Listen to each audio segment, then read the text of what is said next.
Hello, good evening, and good day, everybody, and welcome to a new history episode of the Ask Abhijit show. I hope you're all doing great. Let me see who all is there on the live chat. And today I'm going to take questions that you have asked in the comments. So, for the first couple of hours, I'll take as many questions as possible that I can. The good ones, the interesting ones that you all have asked in the comments. There have been lots of those. And then, if there's time, I'll take some questions, maybe from the live chat, maybe from the super chat.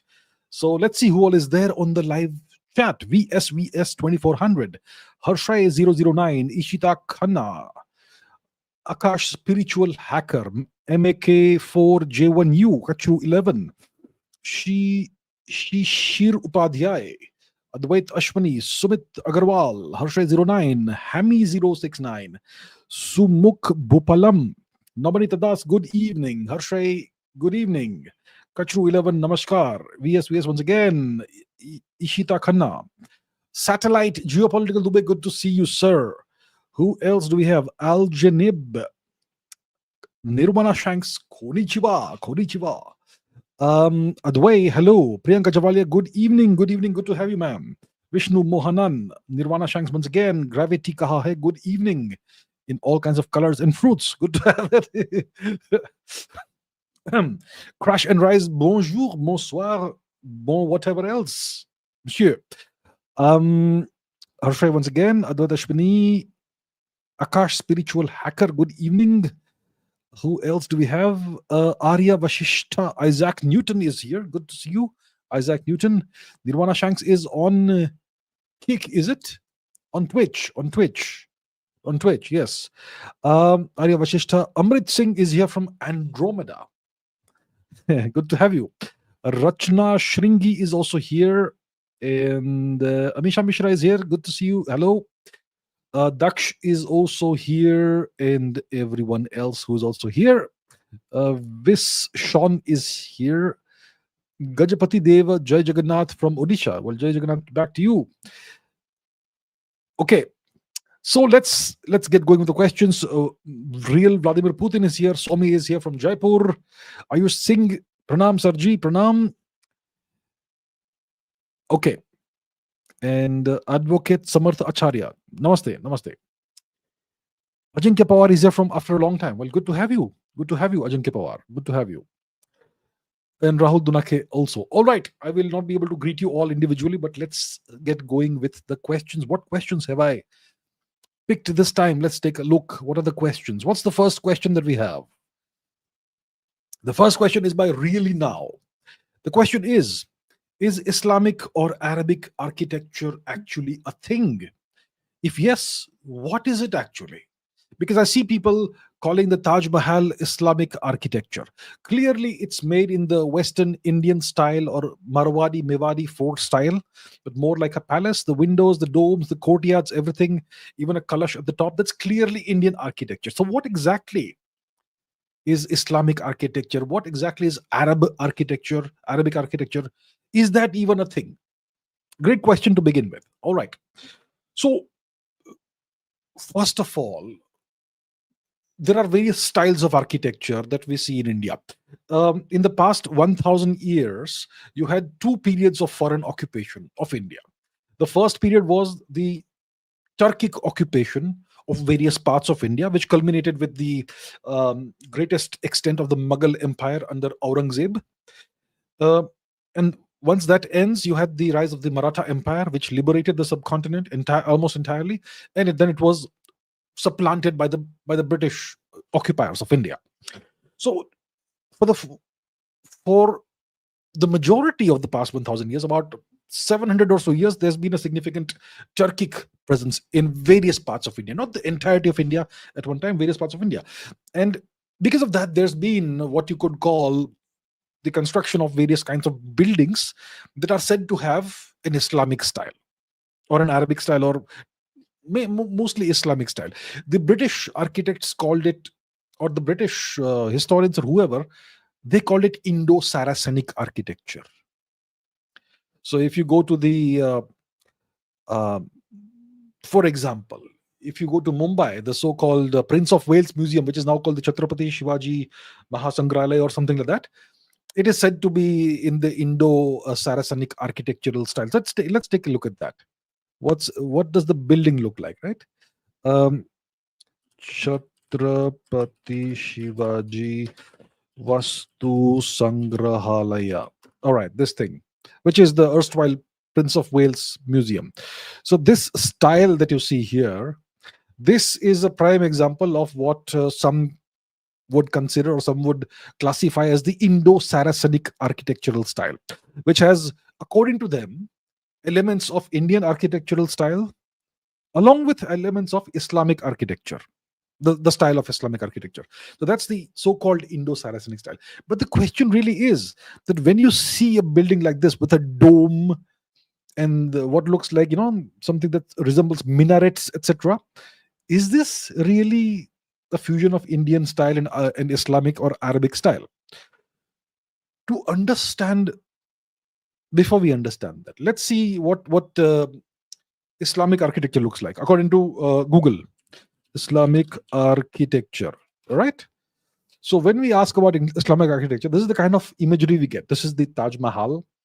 This is whatever it is. I don't know what it is. This is definitely somewhere in the Middle East, possibly Abu Dhabi, the Grand Mosque, perhaps.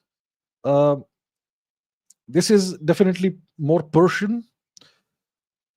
This obviously has Persian or Central Asian elements, and so on. So these domes in these styles are considered to be Islamic architecture today. But is it really Islamic architecture? What about Arabic architecture? Arabic architecture. So once again, it will show you these domes. See, once again, it will even show you the Taj Mahal as an example of apparently Arabic architecture. But is that correct? So for that, let's do a different kind of search. Ancient Saudi architect. Now see what happens. Look at this. This is the original Arabic or Islamic architecture. Rectangles, squares, squat shapes. You don't see domes here. Do you see domes?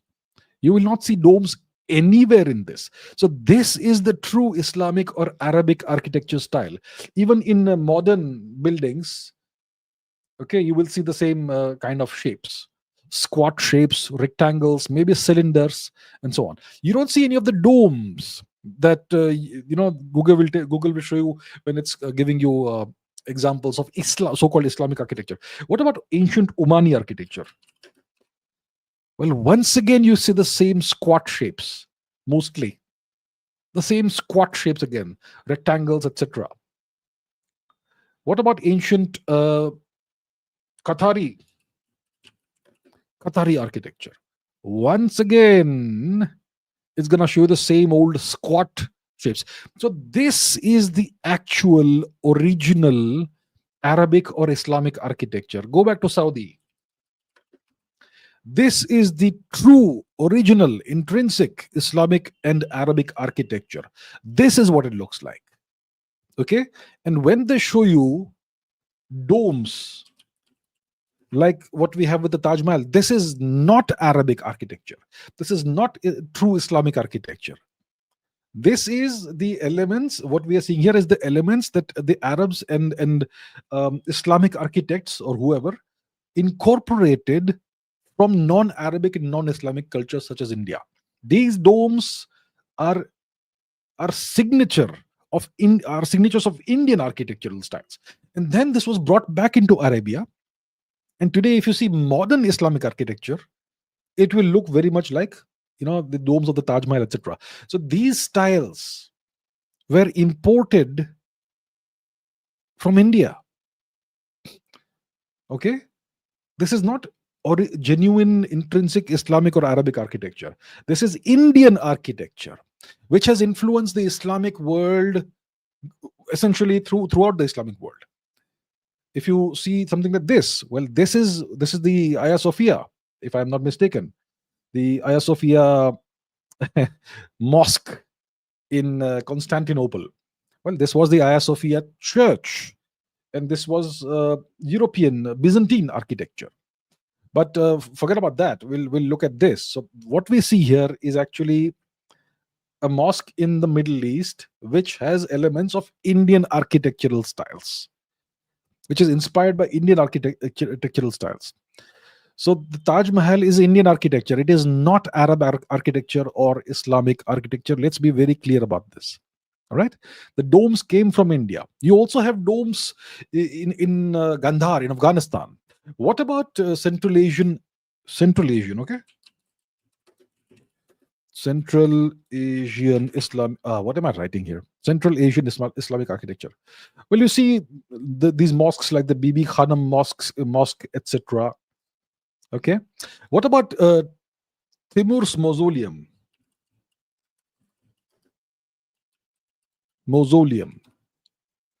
So you will see, yeah, this once again it has the dome, etc. All of these styles came out of India.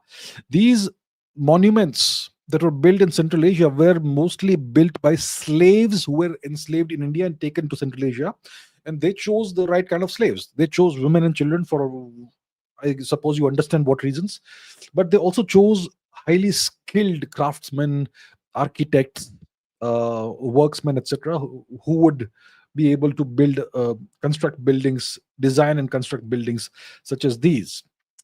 Um, and the interesting thing is that a lot of these buildings in Central Asia, okay, which are Islamic monuments, you will see swastikas embedded in the designs of these buildings, which is also very interesting, which again points to Indians having built these monuments. Okay, so I hope that throws light on this matter. Next question is by Rushabh Tare. Who were the Romani people? So I have spoken about the Romani people in the past, but it's been a while. It's been quite a while that I've spoken about the Romani people, and I'm sure there are lots of new viewers on the channel who are not aware of what I've said in the past about the Romani people. So let's take this question all over again a priori. Who were the Romani people?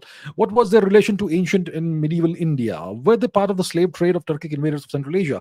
How did they reach Europe? Was it through crusades? The trade of Slavs as slaves originating with slavery or any? I mean, you're trying to put everything in there. What role did they play in Europe? How and why were they persecuted by Adolf Hitler's Holocaust policies? Tell their persecution and survival story like that of the Jews. No, it's very different from the Jews. Very, very, very different. And can you mention a few prominent Romani people? Okay. The Romani people. Let's begin with some prominent Romani people, shall we? Let's ask Google. Famous Romani people. Famous Romani people. So, let's take a look at this. Charlie Chaplin, Romani. Ian Hancock. Yul Brynner, very famous actor. Michael Costello. Rita Hayworth, very famous Hollywood actress. Alba Flores, in case you don't know, she the Spanish actress who plays the role of Nairobi or something in Money Heist or something. Jesus Castro, Michael Caine. There's way more. List of Romani people. Okay, let's see here. What about artists? Sandra Hiat, boxers, footballers. Oh, so many. Ricardo Quaresma, Freddie Eastwood, of course. Eric Cantona, very mercurial, very famous French footballer. One of the all-time greats. One of the all-time great footballers for Manchester United. Eric Cantona. Where is Hristos Stoichkov? EFGH. Okay, Hristos Stoichkov is missing from here. What about Rita Hayworth, very famous Hollywood actress. Yul Brynner, once again, very famous, great Hollywood actor. Bob Hoskins, one of the greats. Charlie Chaplin, I mean, I don't have to introduce who that is to you, right? Musicians, Robert Plant of Led Zeppelin, my God. I mean, in his youth, he used to look like a Viking with his blonde hair and blue eyes, but he's of Romani origin. Bireli Laren, Aziz, I mean, the list just goes on and on. So, I mean, so many. Talat Pasha, who we'll discuss later today. Talat Pasha, one of the members of the Turkish triumvirate, the Young Turks triumvirate, the three Pashas, and so much more.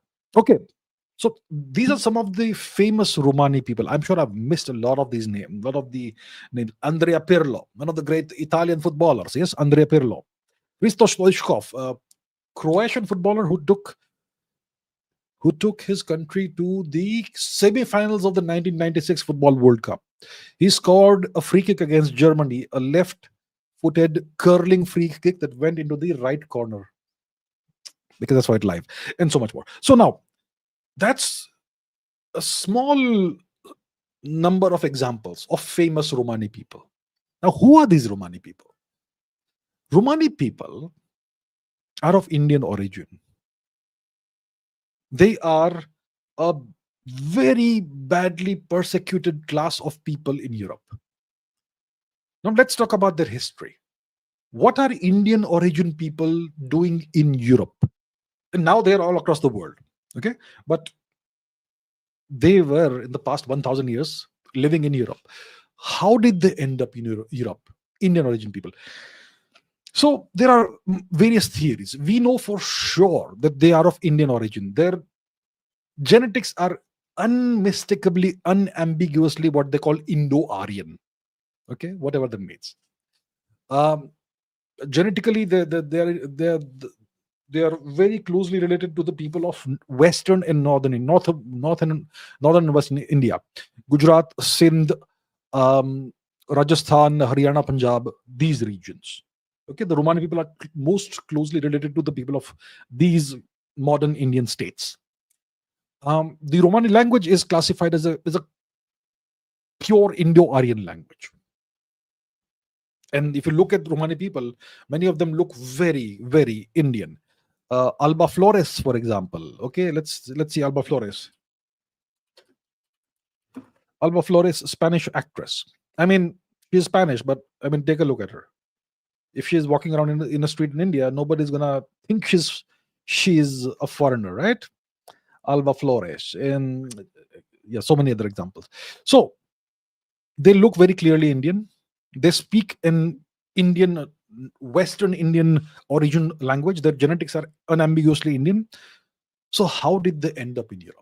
And there are multiple theories. So the first Romani person to get a PhD, to earn a PhD, is Dr. Ian Hancock, who wrote the book We Are the Romani People, which I have recommended multiple times. And according to him, according to Dr. Ian Hancock, the Romani people are of Rajputic origin. That's what he says. So what's it mean? It means that they were the descendants of warriors, the Rajputs of Western India. And maybe they were enslaved by the Turks. And maybe the Turks took too many slaves and then they released some of them and forced them to go westwards into Europe rather than go back eastwards into India. That's one theory. Another theory is obviously going to be similar, that whether or not they were of Rajput origin, they were of Western and Northern Indian origin. And we know that the Turks took millions of Indians as slaves. The Ghoris and the Ghaznavis and so on. And they would take the slaves, Indian slaves, mainly, women and children, but also males who were skilled artisans and craftsmen and architects and musicians and whatnot. And they would take them across what is now called the Hindu Kush Mountains, which killed lots of Hindus. That's why it's called the Hindu Kush Mountains. And they would be sold in the slave markets of Samarkand, Bukhara, etc. in Central Asia. And it's possible that maybe the Turks took way too many slaves than they could accommodate. And then instead of massacring them on Turkic soil, they maybe decided that, we will release them, but we will not allow them to go back to India. We will force them to go westwards. And that's how these people eventually ended up in Europe. And the past 1,000 or so years, they have been in Europe. And initially, the people of Europe regarded them as descendants of Egyptians. Egyptians became gypsies, right? So that's why they are called the gypsies, because the Europeans initially believed that they were of Egyptian origin. And in Europe, they have faced terrible, horrific persecution for the past 1,000 years. Much worse persecution than the Jews have faced. The Romanis have been enslaved. The Romanis have been massacred. The Romanis have been genocided. The Romanis, even in the best of situations and circumstances, have been treated like outcasts and second-class, not even second-class citizens, non-citizens. not allowed to assimilate, not allowed to live within society as a distinct ethnic group, forced to live on the margins and fringes of society. Many of them were forcibly assimilated into European society by being made to, uh, lose their ethnic and cultural identity. The Romanis, wherever they went, they had to adopt the local religion. So if you look at Turkey, for example, today, okay, which is at the crossroads between what's apparently the line between Europe and Asia. If you see Turkey, at least 5% of Turkey's population is of Romani origin, and they're all Muslims, all of them. And many of them, are various kinds of skilled craftspeople. Many of them are high quality musicians and so much more. Then you have lots, about maybe 10% possibly of Romania's population is of Romani or Gypsy origin, and they are very badly persecuted there. So what happens is that, you take a bunch of people, you force them to live on the fringes of society. You don't allow them to play a proper role in society. So you force them on the margins. You don't allow them to have a proper occupation, gainful occupation. You don't allow them to be a regular part of society. You make sure that they have no source of income. You make sure that they have no citizenship. So what will these people do? How will they ensure that there is food on the table? Eventually they will have to turn to criminal behavior. So then you will stereotype them as criminals. And that's what's done in Europe. The Romani people are stereotyped as criminals and petty thieves and whatnot. And there's this tremendous stigma and bias against them. Whichever country the Romani people live in, the police are especially harsh on them. In many countries, they don't even have citizenship documents. They live in wandering caravans and so on. And in some countries, they have been able to assimilate better while maintaining a distinct identity. See, there's two kinds of assimilation. One kind of assimilation is that when a group of people is made to forcibly lose their identity and assimilate. So you are the Romani people, you have to give up your language, you stop speaking your language, you stop practicing your religion, you stop calling yourselves Romani, you marry among the locals and become white. That is the erasure of identity. That's been attempted on the Romanis. And another kind of assimilation is where you are allowed to become an integral part of society, to play an integral role in society like all other people, but you're allowed to maintain a distinct identity. For example, if you look at France today, you have Algerian origin French people who maintain a distinct identity. We are Algerians, we are Muslims, but we are also French. If you look at the United Kingdom, you have Bangladeshi and Pakistani origin Muslims who retain their Bangladeshi and Pakistani identity. We are Bangladeshi origin people, we are Pakistani origin, we are Muslims, and then we are British. So you see, they are playing a central role in society. They are not on the fringes, on the margins of society, but they maintain their distinct identity. That has never been allowed for the Romani people. Never. In some countries, they've been able to, they've had better luck. For example, like I said, Turkey. In Turkey, they have been allowed to, quietly keep their Romani identity as long as they convert to Islam. And as long as they don't shout from the rooftops that we are different. So in Turkey, the Romani are actually treated kind of better than the Romani are treated in Europe, as long as they convert to Islam, which they have all converted, and as long as they don't claim to be a separate entity. As long as they say that we are Turks, there's no problem. In Spain, the Romani are kind of better off compared to other countries. You may have heard of the Spanish national music, flamenco music, Spain's national dance, the flamenco dance. It's not Spanish, it's Romani. Okay? Spaniards did not invent flamenco music or flamenco dance. The Romani people invented it. One of the most prominent forms of jazz in the world is gypsy jazz. One of the greatest of the gypsy jazz guitarists was Django Reinhardt. What does Django mean? Let me show you. Django Reinhardt, one of the greatest guitarists of all time. Django Reinhardt, okay? He played with only two fingers because he had lost the use of two fingers, the last two fingers of his hand, in a fire accident. And despite playing with only two fingers, he was one of the greatest guitarists of all time. As you can see, he looks very Indian. His name was Django. It actually means Jago. What does Jago mean? It means wake up. I think we all understand that, right? Jago. So that became Django. It became Europeanized. Um, yeah. And so the Romanis have been great musicians. Robert Plant is one of the greatest vocalists in rock music of all time. Django Reinhardt, one of the greatest guitarists of all time. Birelli Lagrène, another great guitarist who is a contemporary of ours. So many great musicians, so many great actors. Rita Hayworth, Charlie Chaplin, Yul Brynner, so many great singers. Elvis Presley, presidents of the United States. There is a Romani origin president of the United States. His name is William Blythe.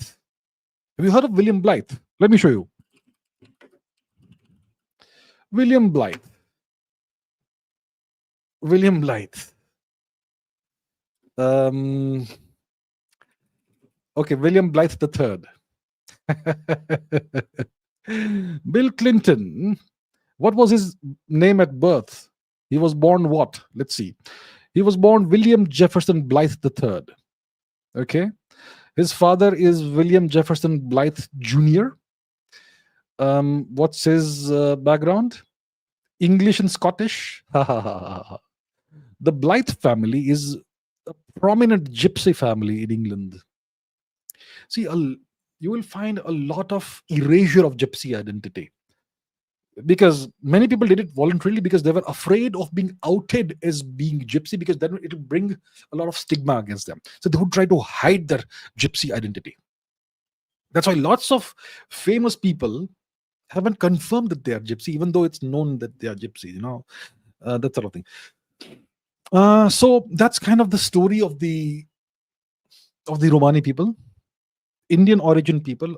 A lot of them have assimilated through blood, through intermarriage, etc., and they've become almost white. A former president of Brazil also was of Romani origin, and there's Romani origin people all across the world today. Many of them may not be aware of their ancestry. Many of them would be aware of it. They would try to hide it.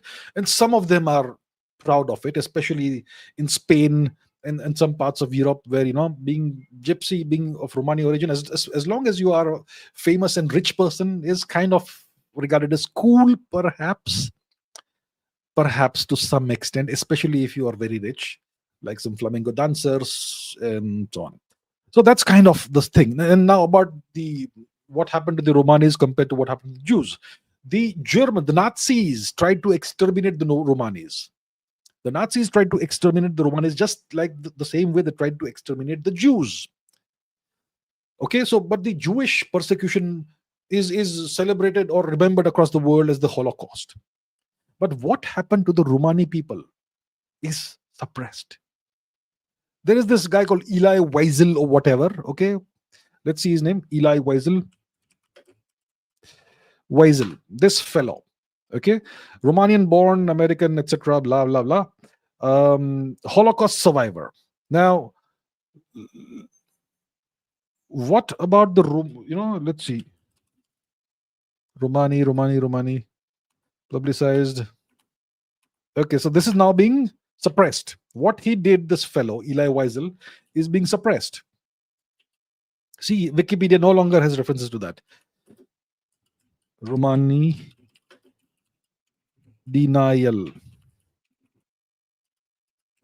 Okay, let's see. Not Romania, Romani denial. Eli Wiesel did not deny the Romani. Very funny. I don't trust any of these stupid AI systems. He tried his best. See, there was this Holocaust memorial that was, a Holocaust memorial was supposed to be built in the United States or something, and many people wanted the massacres and the genocide of the Romani people also to be included in that, and this guy was against that. So he was like, the Holocaust is only for the Jews. What happened, what the Nazis did was only for the Jews, and we must not remember what happened to the Romanis. We don't exactly know how many Romani were killed by the Germans, by the Nazis. Possibly over 1 million. And what is this called? So the Nazis have, so the Jews have something called the Holocaust of the Romani. What is that called? Romani Holocaust. It's called the Porajmos, right? Porajmos. Porajmos. Not sure what it means. It's called the Porajmos. Porajmos. That's the Romani Holocaust. It was also called the Kali Tras or something. Kali Tras. Yeah, Romani Holocaust. I think all Indians can understand what this term means.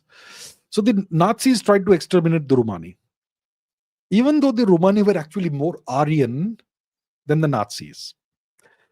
So yeah, that's the story of the Romani people. And today they are still persecuted horribly in many parts of Europe. In very civilized parts of Europe. They are not even second-class citizens. They are non-citizens in many places. They're not even allowed to have citizenship documents. And that is what democratic Europe that lectures the world about human rights does to the Romani people who have been living there for 1,000 years. Anyhow, that is the story of the Romani people.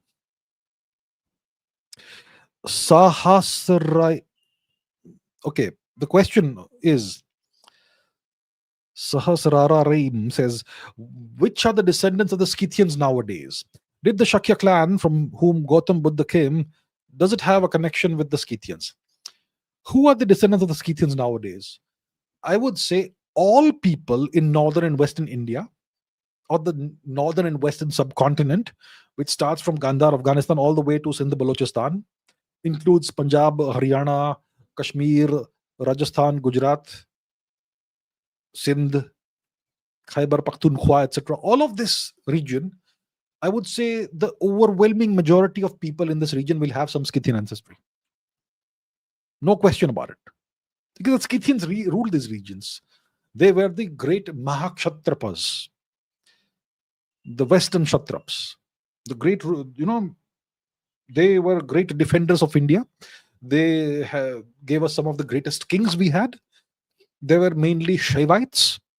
The Mahakshatrapas who ruled in Western India were the lords and guardians and protectors and servants of the great Jyotirlinga of Somnath, and so on. So most people in the northern and western subcontinent will have some Scythian ancestry.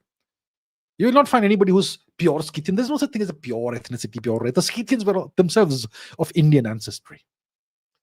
When the Scythians came to India, assimilated into Indian society, there is not one record anywhere of any clashes between Indians and Scythians because we were the same people essentially. So yeah, that's about the descendants of the Scythians. Now the Shakya clan. See, Gautam Buddha is called the Shakya Muni, right? Shakya Muni. You will see lots of literature, calling him the Shakya Muni instead of Gautam Buddha. So that's one of the epithets of Gautam Buddha, Shakya Muni.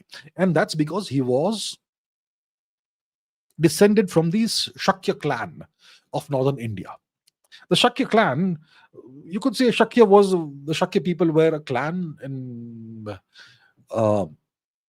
it was kind of a Janapada, not a Mahajanapada, but a Janapada, a self-governing small republic kind of thing in northern India, parts of which are now Nepal currently, in more recent times, in the past couple of 100 years. But now the question is, the Shakya people to whose lineage Gautam Buddha belonged, were they related to the Scythians? That's the big question. So Gautam Buddha, let's understand the chronology. How does it work? See, chronologically, we have Gautam Buddha who lives maybe in the 6th century BC, maybe 5th century BC. Let us say roughly approximately 500 BC. Okay, roughly, give or take. We don't know exactly what the specific years were, But let's say roughly 500 BC is Gautam Buddha's time. When did the Shakas, the Scythians, re-enter India after a long period of like 2-3 thousand years of wandering in Central Asia? When did the Scythians re-enter India? The Scythians re-entered India maybe about 200 BC or 150 BC, right? And the Scythians started entering India because of pressure from the Kushans. And the Kushans were pressurizing the Scythians by coming westwards because of pressure from the Huns. If you look at the map, it will make more sense. Where is map? Yes, let's find map. All right, here's the map. So let's understand the chronology. Around 500 BC in northern India, we have Gautam Buddha who's living.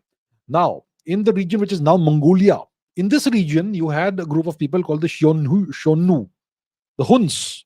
They were the ancestors of the Mongols of today and also the Turkic peoples who live in various parts of the world. So the Turks and the Mongols are the same ancestors, the Huns, who lived originally in the region that is now Mongolia. Now the Huns suddenly around 500, 400 BC, they become a big, powerful force and they spread out westwards. Now in the Tarim River region, in this region, in what is now so-called Xinjiang, occupied by China, you had the Kushans who lived here. At this time, this region was more fertile. You had more. The Tarim River was very, it was a major river, and the Kushans, they lived in this region. So the Huns start coming westwards. So the Kushans are forced to flee westwards because the Huns were more powerful, and they start going into parts of Central Asia where you have the Scythians who were living for like 2,000 years. So the Scythians were less powerful than the Kushans. So they start going southwards into the subcontinent, where you had in the northern and western part of the subcontinent at the time, you had Indo-Greek kingdoms. So the Scythians start pressurizing the Indo-Greek kingdoms and slowly replace them, defeat the Indo-Greeks and become the rulers themselves slowly. So the Scythians enter India, the Shakas enter India, maybe 200 BC, maybe 150 BC, around that time. But there is much later than 500 BC when Gautam Buddha lived in northern India. So the Scythians come later, and the Shakyas come much before. I'm not saying the Scythians suddenly appeared out of nowhere 150 or 200 BC. The Scythians were living in Central Asia, far away from North India.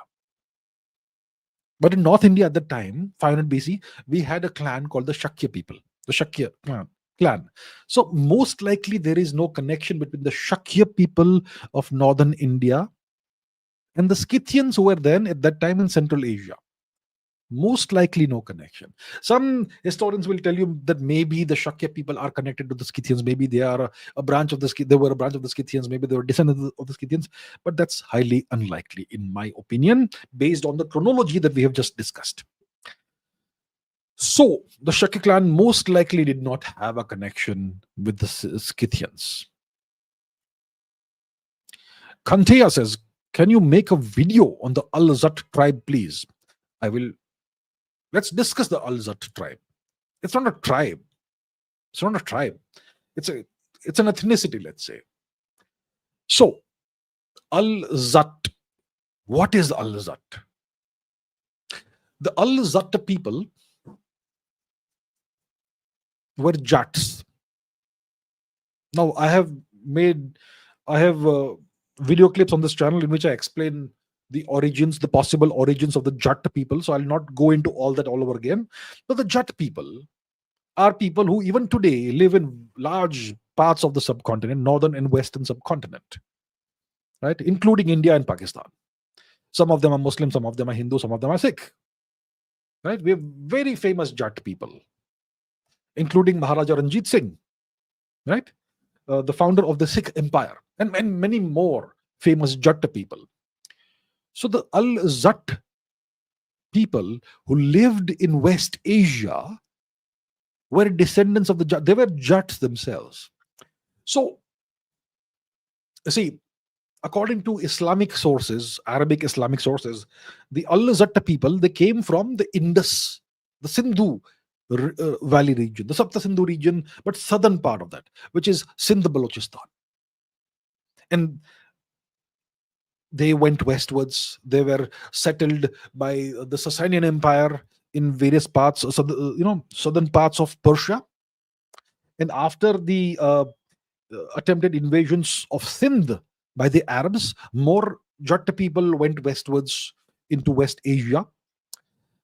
And even before the attempted invasion of Sindh by Bin Qasim, etc., you had Al-Zutt people living in West Asia. And it is said by Islamic chroniclers and historians that the Prophet of Islam, Prophet Muhammad himself, had dealings with Al-Zutt people. Now, what kind of dealings? You can look it up themselves. You can look it yourselves. I'll not go into that. But various kinds of dealings with Al-Zutt people.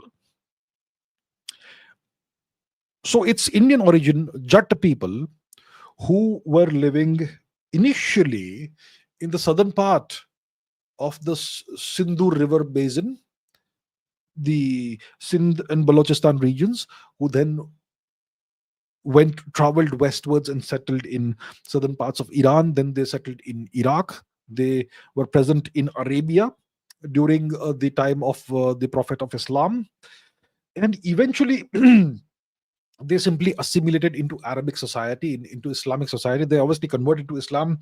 They fought many battles, and there was a Al-Zutt rebellion also against one of the caliphates. Was it the Abbasid or Rashidun Caliphate? One of those two caliphates.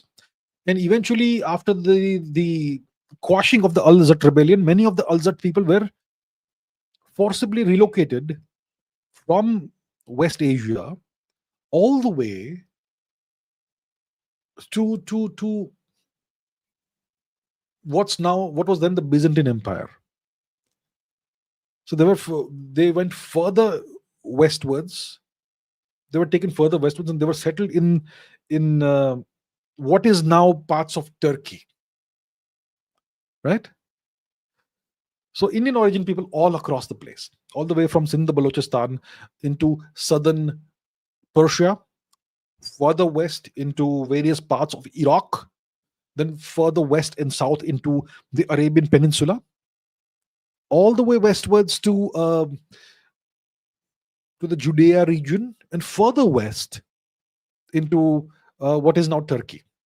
All across this place, you had Al-Zutt people who were settled in these parts of the world.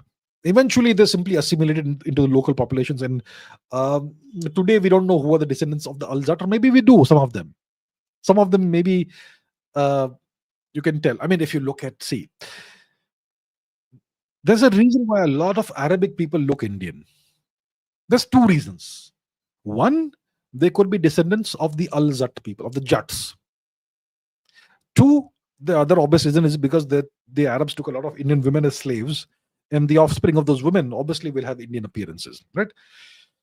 So you will see a lot of Arabic people looking Indian.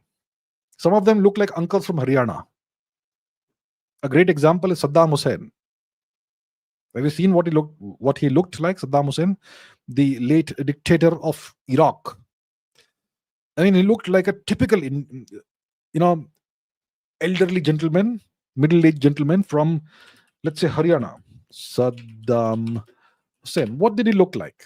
Oh my God, they've chosen the worst possible image.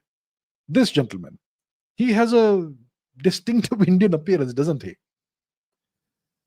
Saddam Hussein Al-Tikriti. Oh yeah, there he is with his cigar. Nice. So Saddam Hussein, he looked definitely Indian. One of his sons' names, what was his name? Uday Hussein, right? That's a Sanskrit name. So it is said that Saddam Hussein was of Al-Zutt heritage. Okay, Saddam Hussein,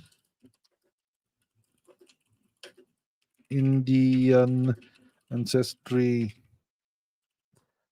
Qais al-Ghazali, Saddam Hussein's DNA analysis proved his Indian origins. So this is apocryphal evidence. It's not definitive evidence. It is somebody saying that some analysis happened and it proved his Indian origins. The Americans most likely did DNA tests on Saddam Hussein's DNA samples, but we don't know what the results were. But it looks like he was of Al-Zutt ancestry. So that's kind of about the Al-Zutt people. They were Jats from India who settled all across West Asia, the Arabic Peninsula, and even Turkey, the regions that were part of the Byzantine Empire. And then over time, they simply assimilated into the local populations. And some people clearly still, you can see that they have Indian ancestry in these parts of the world. So that's about the Al-Zutt people. They are not a tribe, they are the Jats. The Jats are not a tribal people, right? What's a tribe? What's the difference between a tribe and something else? A tribe, the definition is that it's a small, isolated group of people who live in a way that's isolated from the rest of humanity. That's a tribe. Now, the Jats are not a tribe. They're not a tribal people. They're a big, large, robust, you could say, subset of the Indian population. All right. Shubh says, can human-made tools discovered in Tamil Nadu that date back to 3 lakh years, 300,000 years before today, can that challenge the out of Africa migration theory? Does it mean possibly that humans may have originated from India? Okay. So we have stone tools that have been found in, I forget the name of the place. One place in Tamil Nadu, another place in Karnataka. And these stone tools date back not 3 lakh years, they date back potentially 1.5 million years before today, 15 lakh years before today, 1.5 to 1 million years before today. That's what is it? Okay, I forget the name, but yeah. So you have stone tools made by archaic humans that have been discovered in various parts of India, Tamil Nadu, as well as Karnataka, that date between 1 million to 1.5 million years before today. That's way before the so-called out of Africa migration. The out of Africa migration is said to have happened between 80 to 55,000 years before today, less than 1 lakh years before today, right? But we have stone tools in India that date back potentially 1.5 million years before today, 1.5 million years before today. So does that completely destroy the out of Africa migration theory? Does it now? And we also have fossil human remains from the Narmada Valley that date back to about 3 lakh years before today, roughly 300,000 years before today. Now, what is all this? Does it not debunk the out of Africa migration theory? The thing is this: the remains that we find in the Narmada Valley, those remains are not of Homo sapiens.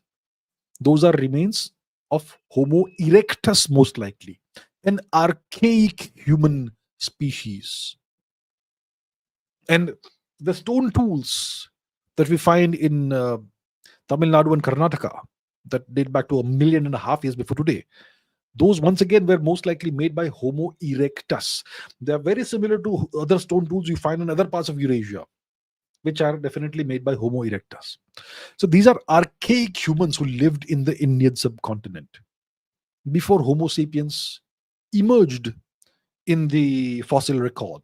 So the oldest evidence of Homo sapiens is about 400,000 years before today in Jebel Irhoud, North Africa.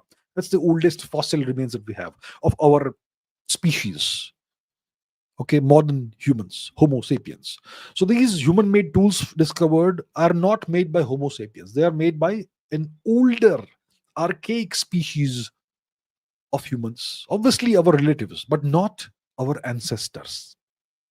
Our relatives, not our ancestors. Homo erectus. And that is fine. That does not have any consequence on the out of Africa migration theory, which is a theory with evidence, which has evidence, obviously. That's why it's widely accepted. And this theory is about the dispersal of Homo sapiens out of Africa. It doesn't say anything about Homo erectus or Homo anything else, Homo neanderthalis, etc.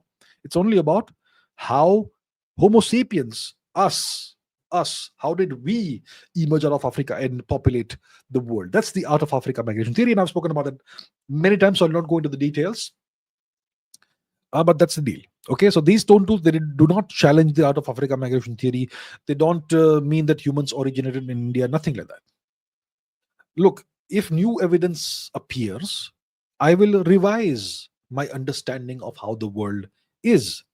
But based on the best evidence that we have today, the out of Africa migration theory is the best theory that we have so far. In the future, if more new evidence emerges, maybe genetic evidence, maybe archaeological evidence, maybe fossil evidence, or whatever, then based on that, I will be happy to revise my understanding of the world. But right now, this is the best theory. Okay, Rohan BD says, we know that ancient Indians during the Vedic period relied on oral tradition to pass on knowledge. What could have been the potential hurdles which prevented our ancestors from storing information in the form of writing? And when did Indians actually take up writing? And a request, last week's science special was one of your best episodes in recent times. Science has few takers, unfortunately.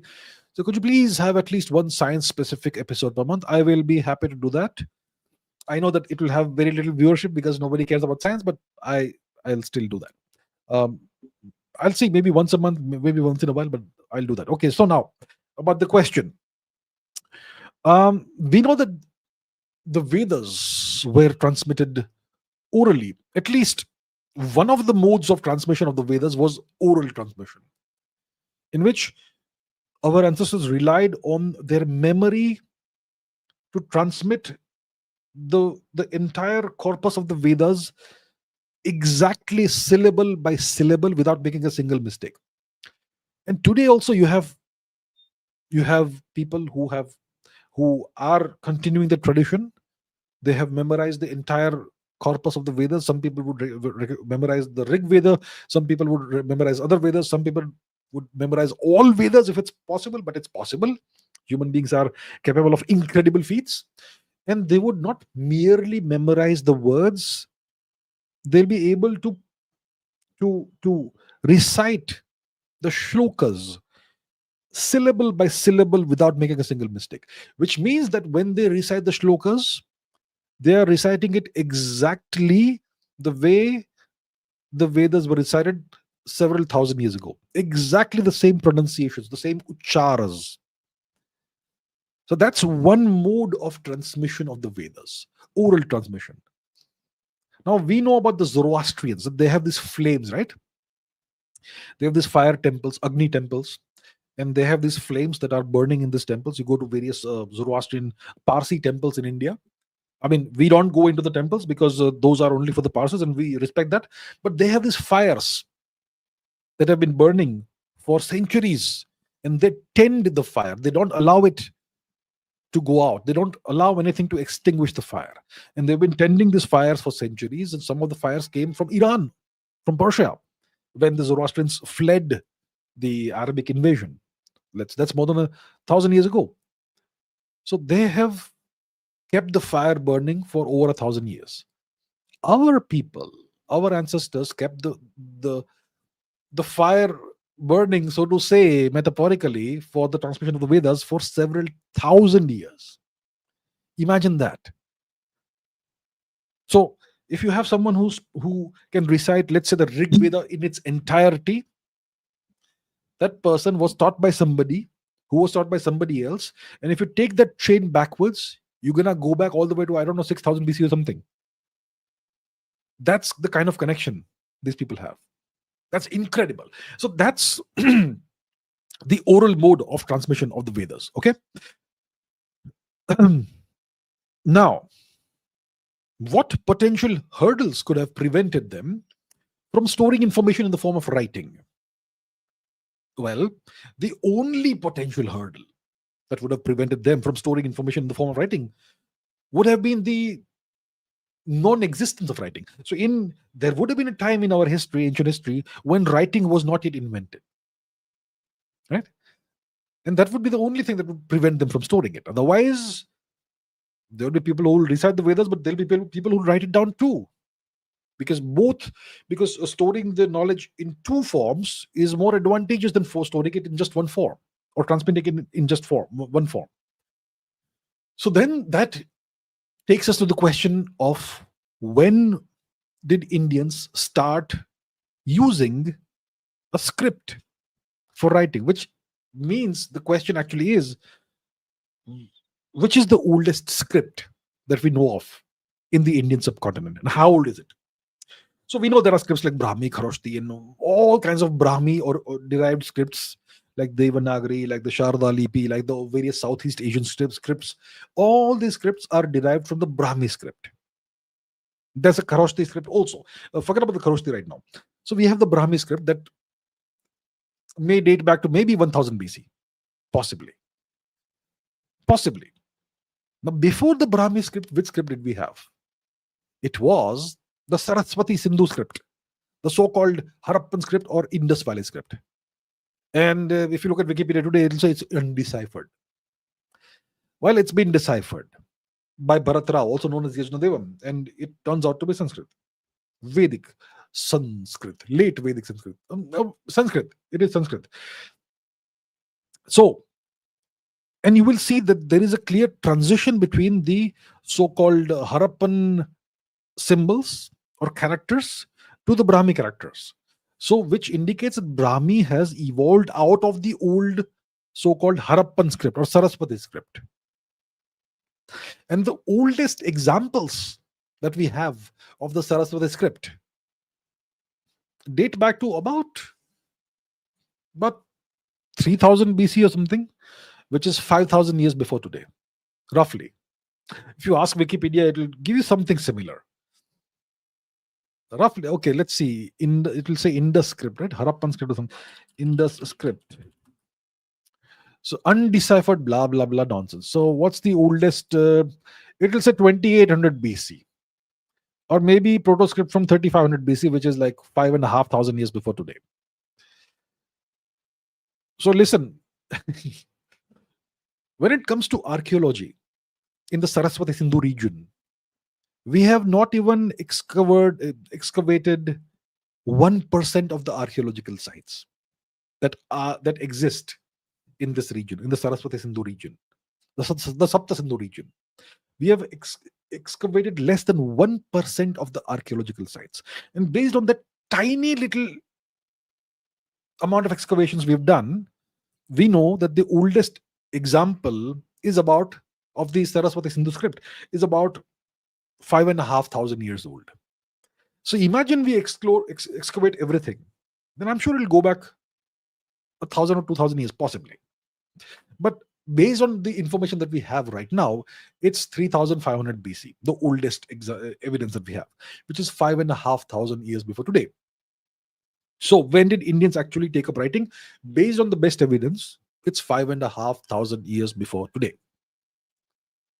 So I suppose that's when we possibly started writing the Vedas down in the form of a written script, possibly. Of course, when it comes to the actual ancient documents that we have, the Vedas, those are most likely written on birch bark, most likely written in the Sharda script or something. I'm not sure which script it was, and that dates back to the past 2,000 years only. Because see, birch bark, etc., all these perishable media on which you can write, those media are perishable and they disintegrate easily, especially in a hot, humid climate, that the kind of climate you have in many parts of India. And obviously, the Vedas are so vast that you can't write them on rock. And we did not have the practice of writing on clay tablets like the Mesopotamians, etc., had. But the oldest evidence of writing in India in the subcontinent is from about 3,500 BC, roughly, which would indicate that that's when Indians most likely took up writing. Most probably before that, somewhat, but that's the best evidence that we have. And I think that would be the time around which maybe our ancestors started writing it down. So yeah, that's the best I can. That's the best we can guess or calculate based on the best information that we have. Math and CFLMAO says, why didn't Russia engage in naval colonialism and imperialism? That's an interesting question, great question. We have powers. We have states like Spain, Portugal, England, the Dutch, the Danes, etc., who tried to engage in naval colonialism and imperialism. The Spaniards, they conquered the Americas and did all kinds of fantastic, wonderfully barbaric things there. They wiped out entire populations, they genocided entire populations. The Portuguese went eastwards and they discovered India. And then they tried similar barbaric things in India. Then you had the Dutch, who also came to India, who also went to the Indonesian islands and tried similar things there with less success. Then you had the Danes, who also had an East India Company, the Danish East India Company, and then you had the English, who did untold brutality and barbarism, not just in India but also in the Americas. And all of these empires, or these colonial powers, were naval in nature. But then you have Russia, and Russia doesn't do any of that. And the question is why? Why didn't Russia start an East India Company and send ships to India? Why didn't they do that? Well, there's multiple answers for that. And the biggest clues lie in geography. Let's take a look at the map so that we understand what we are dealing with here. We're dealing with Russia. Now, so here's a map of Eurasia. Now, the original Russia, okay, from 500 years ago, was simply what is now Ukraine and the Moscow region. Okay, more or less. Ukraine was called Ukraina at the time, which means the borderlands. The borderlands of what? The borderlands of Russia. The original capital of the Rus people was Kiev.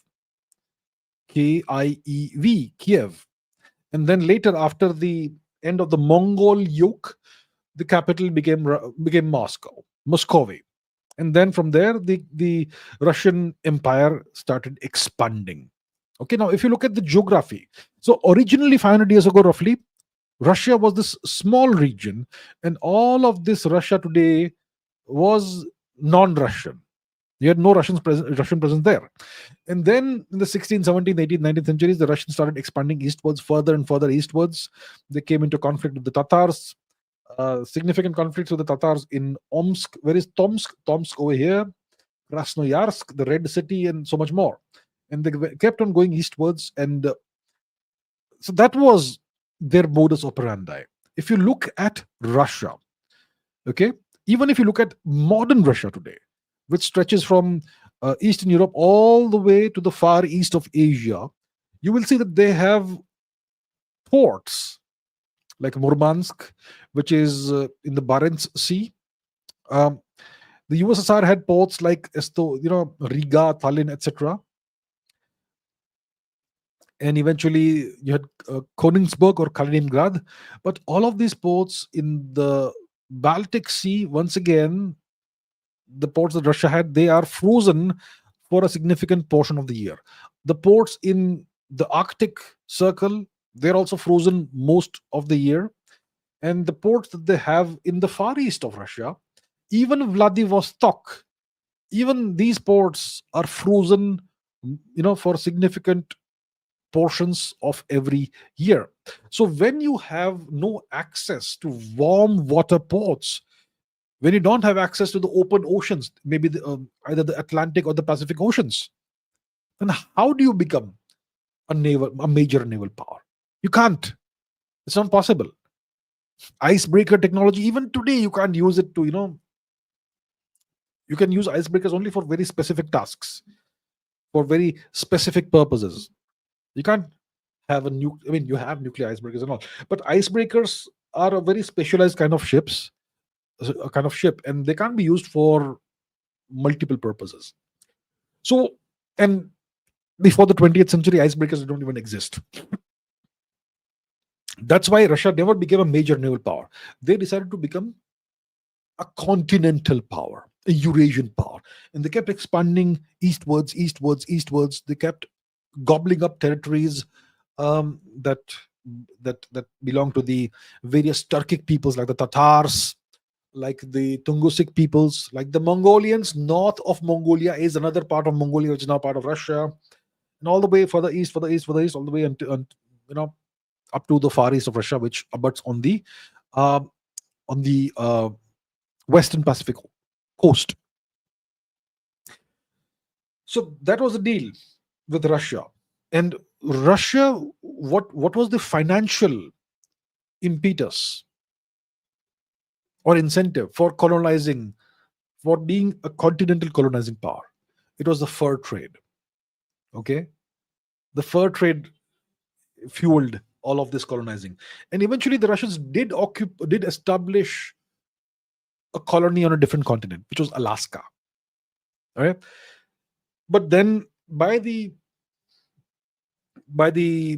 roughly middle of the 18th century, 19th century, middle of the 19th century, when the fur trade started winding down, and when the Russians started facing pressure from the Americans and the British in Alaska, they decided that instead of fighting for Alaska, let's just sell it off to the Americans. And that's what they did. So they gave up the colony they had established, very large colony of Alaska. And there were times when the Russians had a reasonably powerful navy, but that navy was deployed in the Black Sea, in the Baltic Sea, etc., for mainly defensive purposes, and also sometimes in the Mediterranean Sea via the Bosphorus, the Strait of the Dardanelles, Gallipoli, etc. So that was the thing. Um, Geography tells us that it was not possible for Russia to become a major naval power, and that's one of the reasons, one of the factors that contributed to the decline and eventual dissolution of the USSR. That the Anglo-Saxon Empire controlled the oceans and the trade routes. They had unfettered access to all the oceans: the Pacific Ocean, the Atlantic Ocean, the Mediterranean Sea, even the Indian Ocean, right? And the Russians did not have access to any proper warm water port. And that explains a lot why Russia did not engage in naval colonialism and imperialism. Russia was an imperialistic power. I'm not sure if it still is. Some people would like to say it is, but historically it was. It was an expansionist empire, and it expanded in a continental fashion, not intercontinentally through naval operations. Naval operations are very expensive, and you need to be really good at logistics and whatnot to succeed at that, which is something only the British were able to do eventually. So Russia adopted a totally different approach, and it was very successful at that. Amisha says, why is Leonardo da Vinci regarded as such an amazing inventor? Did Leonardo da Vinci invent anything that was actually built, adopted, and widely used? Leonardo da Vinci. So when did he live? I can tell you about him, but let's first look at the time period when Leonardo da Vinci lived. During the Renaissance, wasn't it? Leonardo da Vinci. So, yeah, 1452 to 1519 is the time period when Leonardo da Vinci lived. And he was, excuse me, and yeah, he lived in Italy and he died in France. So that establishes when Leonardo da Vinci lived. Now, see, he is regarded as a great inventor, isn't he? And why is he regarded as a great, fantastic, amazing inventor? Did he invent anything that was actually built, adopted, widely used? Not quite. So why is he still rightfully regarded as an amazing inventor? Because of his vision, because of the groundbreaking, path-breaking, novel, original work he did. He was a visionary. He could see the future of technology. Okay, um, his ideas had extraordinary breadth. They had tremendous detail. They were incredibly original. He had thousands of ideas in various domains: engineering, mechanics, anatomy, and And he recorded all these ideas in his notebooks. His inventions were not really constructed or used broadly, and during his lifetime his ideas had very limited or modest impact. Okay. And his inventions did not really enter practical use. But what he did is he filled thousands of notebook pages with incredible designs for futuristic machines. He designed hydraulic systems, he designed weapons, he designed architectural projects, he studied anatomy. I'm sure he did it illicitly, illegally. I'm sure you can't really uh, dissect human bodies. You were not allowed to dissect human bodies, but still did that. And he filled so many notebooks with with diagrams of human anatomy, and the kind of machines he imagined, okay, or he anticipated, include parachutes, include tanks, include helicopters. Not the modern day kind of helicopter, but the idea for a helicopter, right? That sort of thing. His notebooks are filled with technical drawings, which are incredibly clear, very advanced, very sophisticated. There is something called exploded diagrams. Do you know what an exploded diagram is? What it is? Let me show you. So he came up with what is now widely used. That is the exploded diagram. Let's take a look at it. So this is an example. These are examples of exploded diagrams.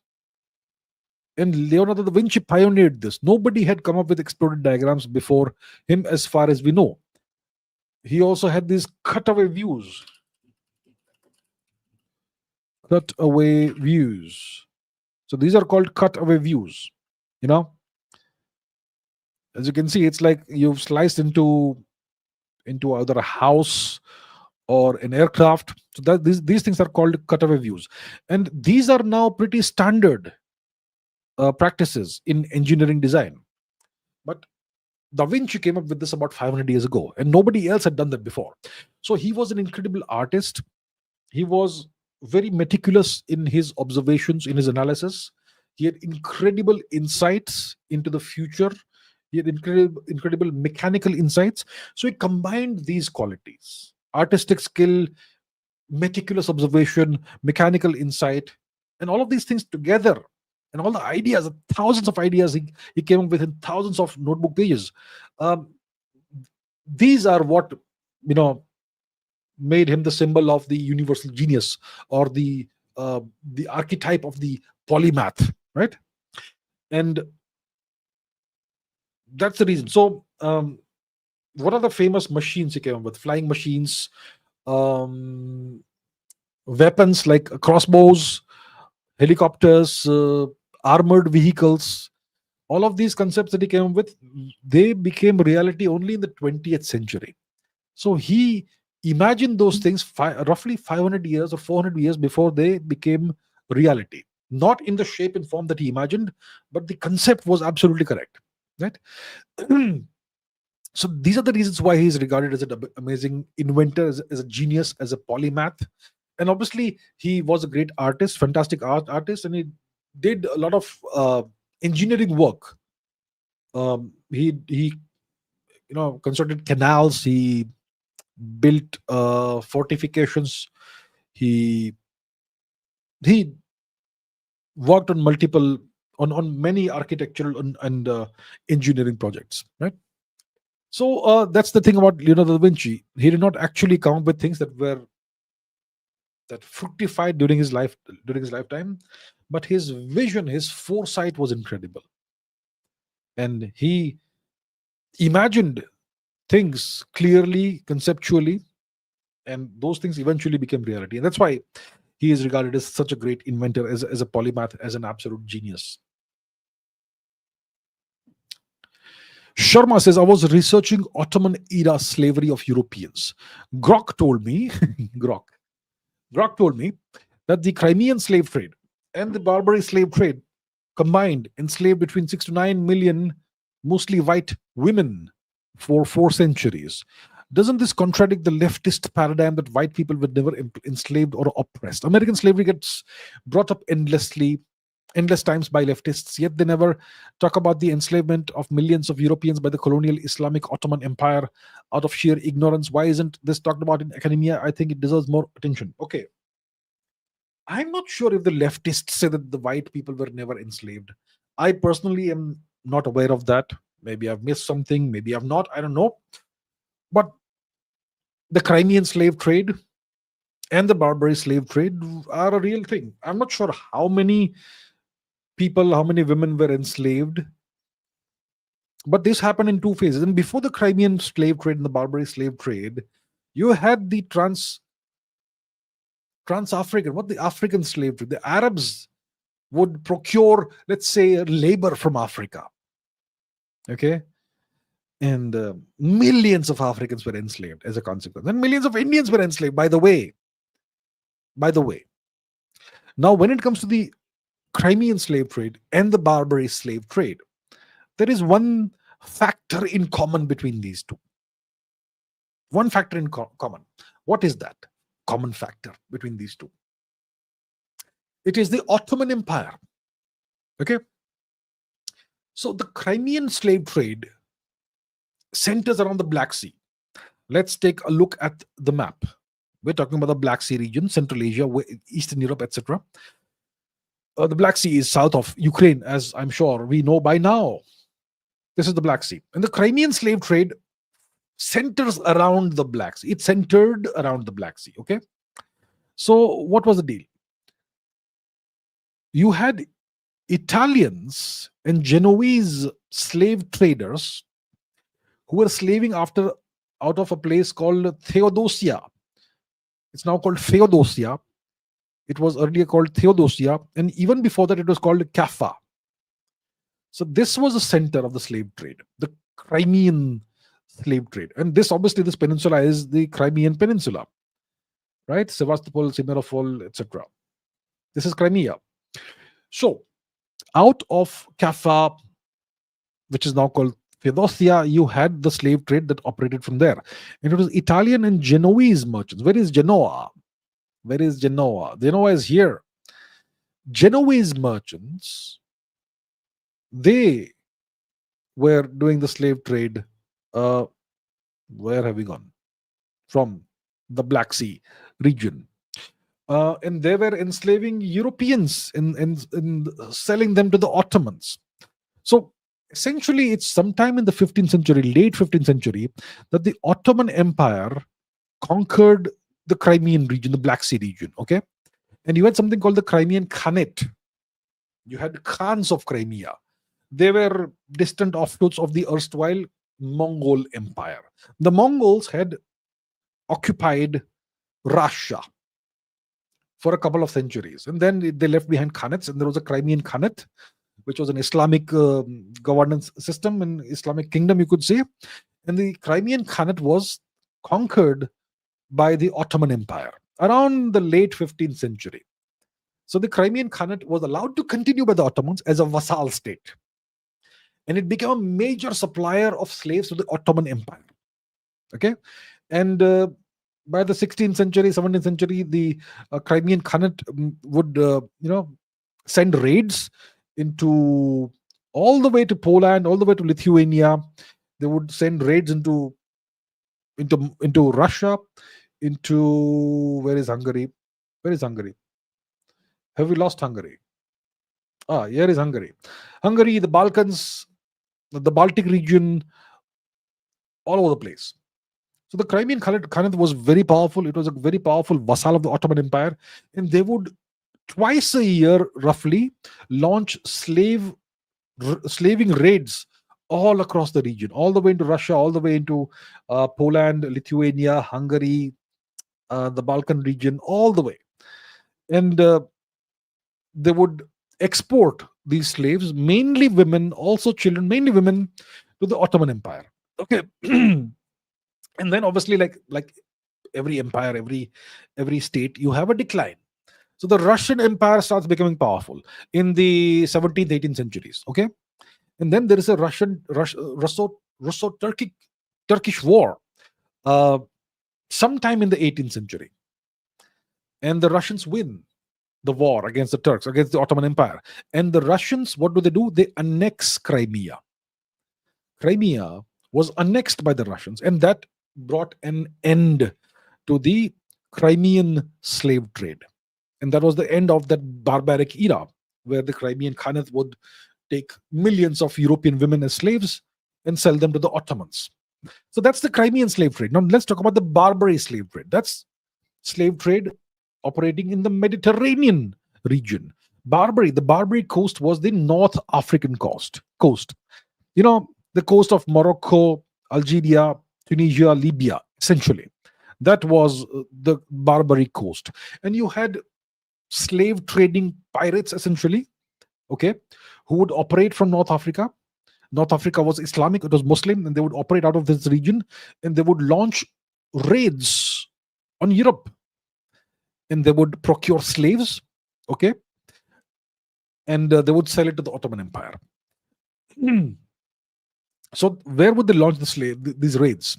They would launch raids, pirate raids, slave capturing raids on Spain, on Italy. Obviously, that makes sense. On France also. France also makes sense.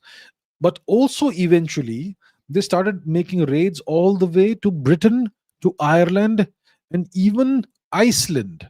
And they would capture mainly women, and they would bring them back to places like, let's say, Tripoli, Algiers, through Tunis. These were all slave markets. And from there, the goods were transported to the Ottoman Empire, Constantinople, and other places, right? So, so the Barbary slave trade, you could say its roots were in the Roman period, but it became a big deal in the 15th, 16th, 17th centuries. Okay, I think the 17th century was the peak of the Barbary slave trade, and eventually the European powers became navally dominant. Powers like Spain, powers like Portugal, powers like England, etc. And because of that, the Barbary slave trade eventually wound down. And once the French conquered Algeria in the first half of the 19th century, that was the end of the Barbary slave trade. So you had millions of Europeans, mainly women, who were enslaved. What was the number? I'm not sure about the number. I'm sure you can ask AI, or you can look it up what the numbers are. But millions of Europeans were enslaved and sold to the Ottomans. The Ottomans also had very large numbers of African slaves, African origin slaves. So what happened to the African origin slaves? If you had millions of European slaves who were sold to the Ottomans, and you also had millions of African slaves who were sold to the Ottomans. So clearly, if they are selling European female slaves to the Ottomans, the Turks, will obviously procreate with them and further whiten their population, their offspring, right? They wanted to become a white population. And that's how they would do it, by either abducting millions of Greek women and having children with them, or by purchasing slaves from the Barbary pirates and having children with them. So that's how the Turks went from being a Central Asian race to being a European race. Now, what about the millions of African slaves they had taken? You see, most of these African slaves were males. And what they would do to the male African slaves is they would castrate them. That's what they did. So the African slaves were used as slave labor. And that was it. None of their genetic traces survive. The most horrible way of exploiting human beings. That's what the Ottomans did. And that's the story of the slave trade. The Ottomans, what a brutal, barbaric empire it was. The Ottoman Empire. Right, next question. Amisha says, what was Kemal Ataturk's involvement and view of the Armenian genocide? And how extreme were his views on Turkish nationalism? Mustafa Kemal Ataturk. He was born Mustafa in the 19th century. He was born in a city called Salonika. It's now called Thessaloniki, and it's part of Greece. Greece was part of the Ottoman Empire. So that's why Mustafa was born in Salonika.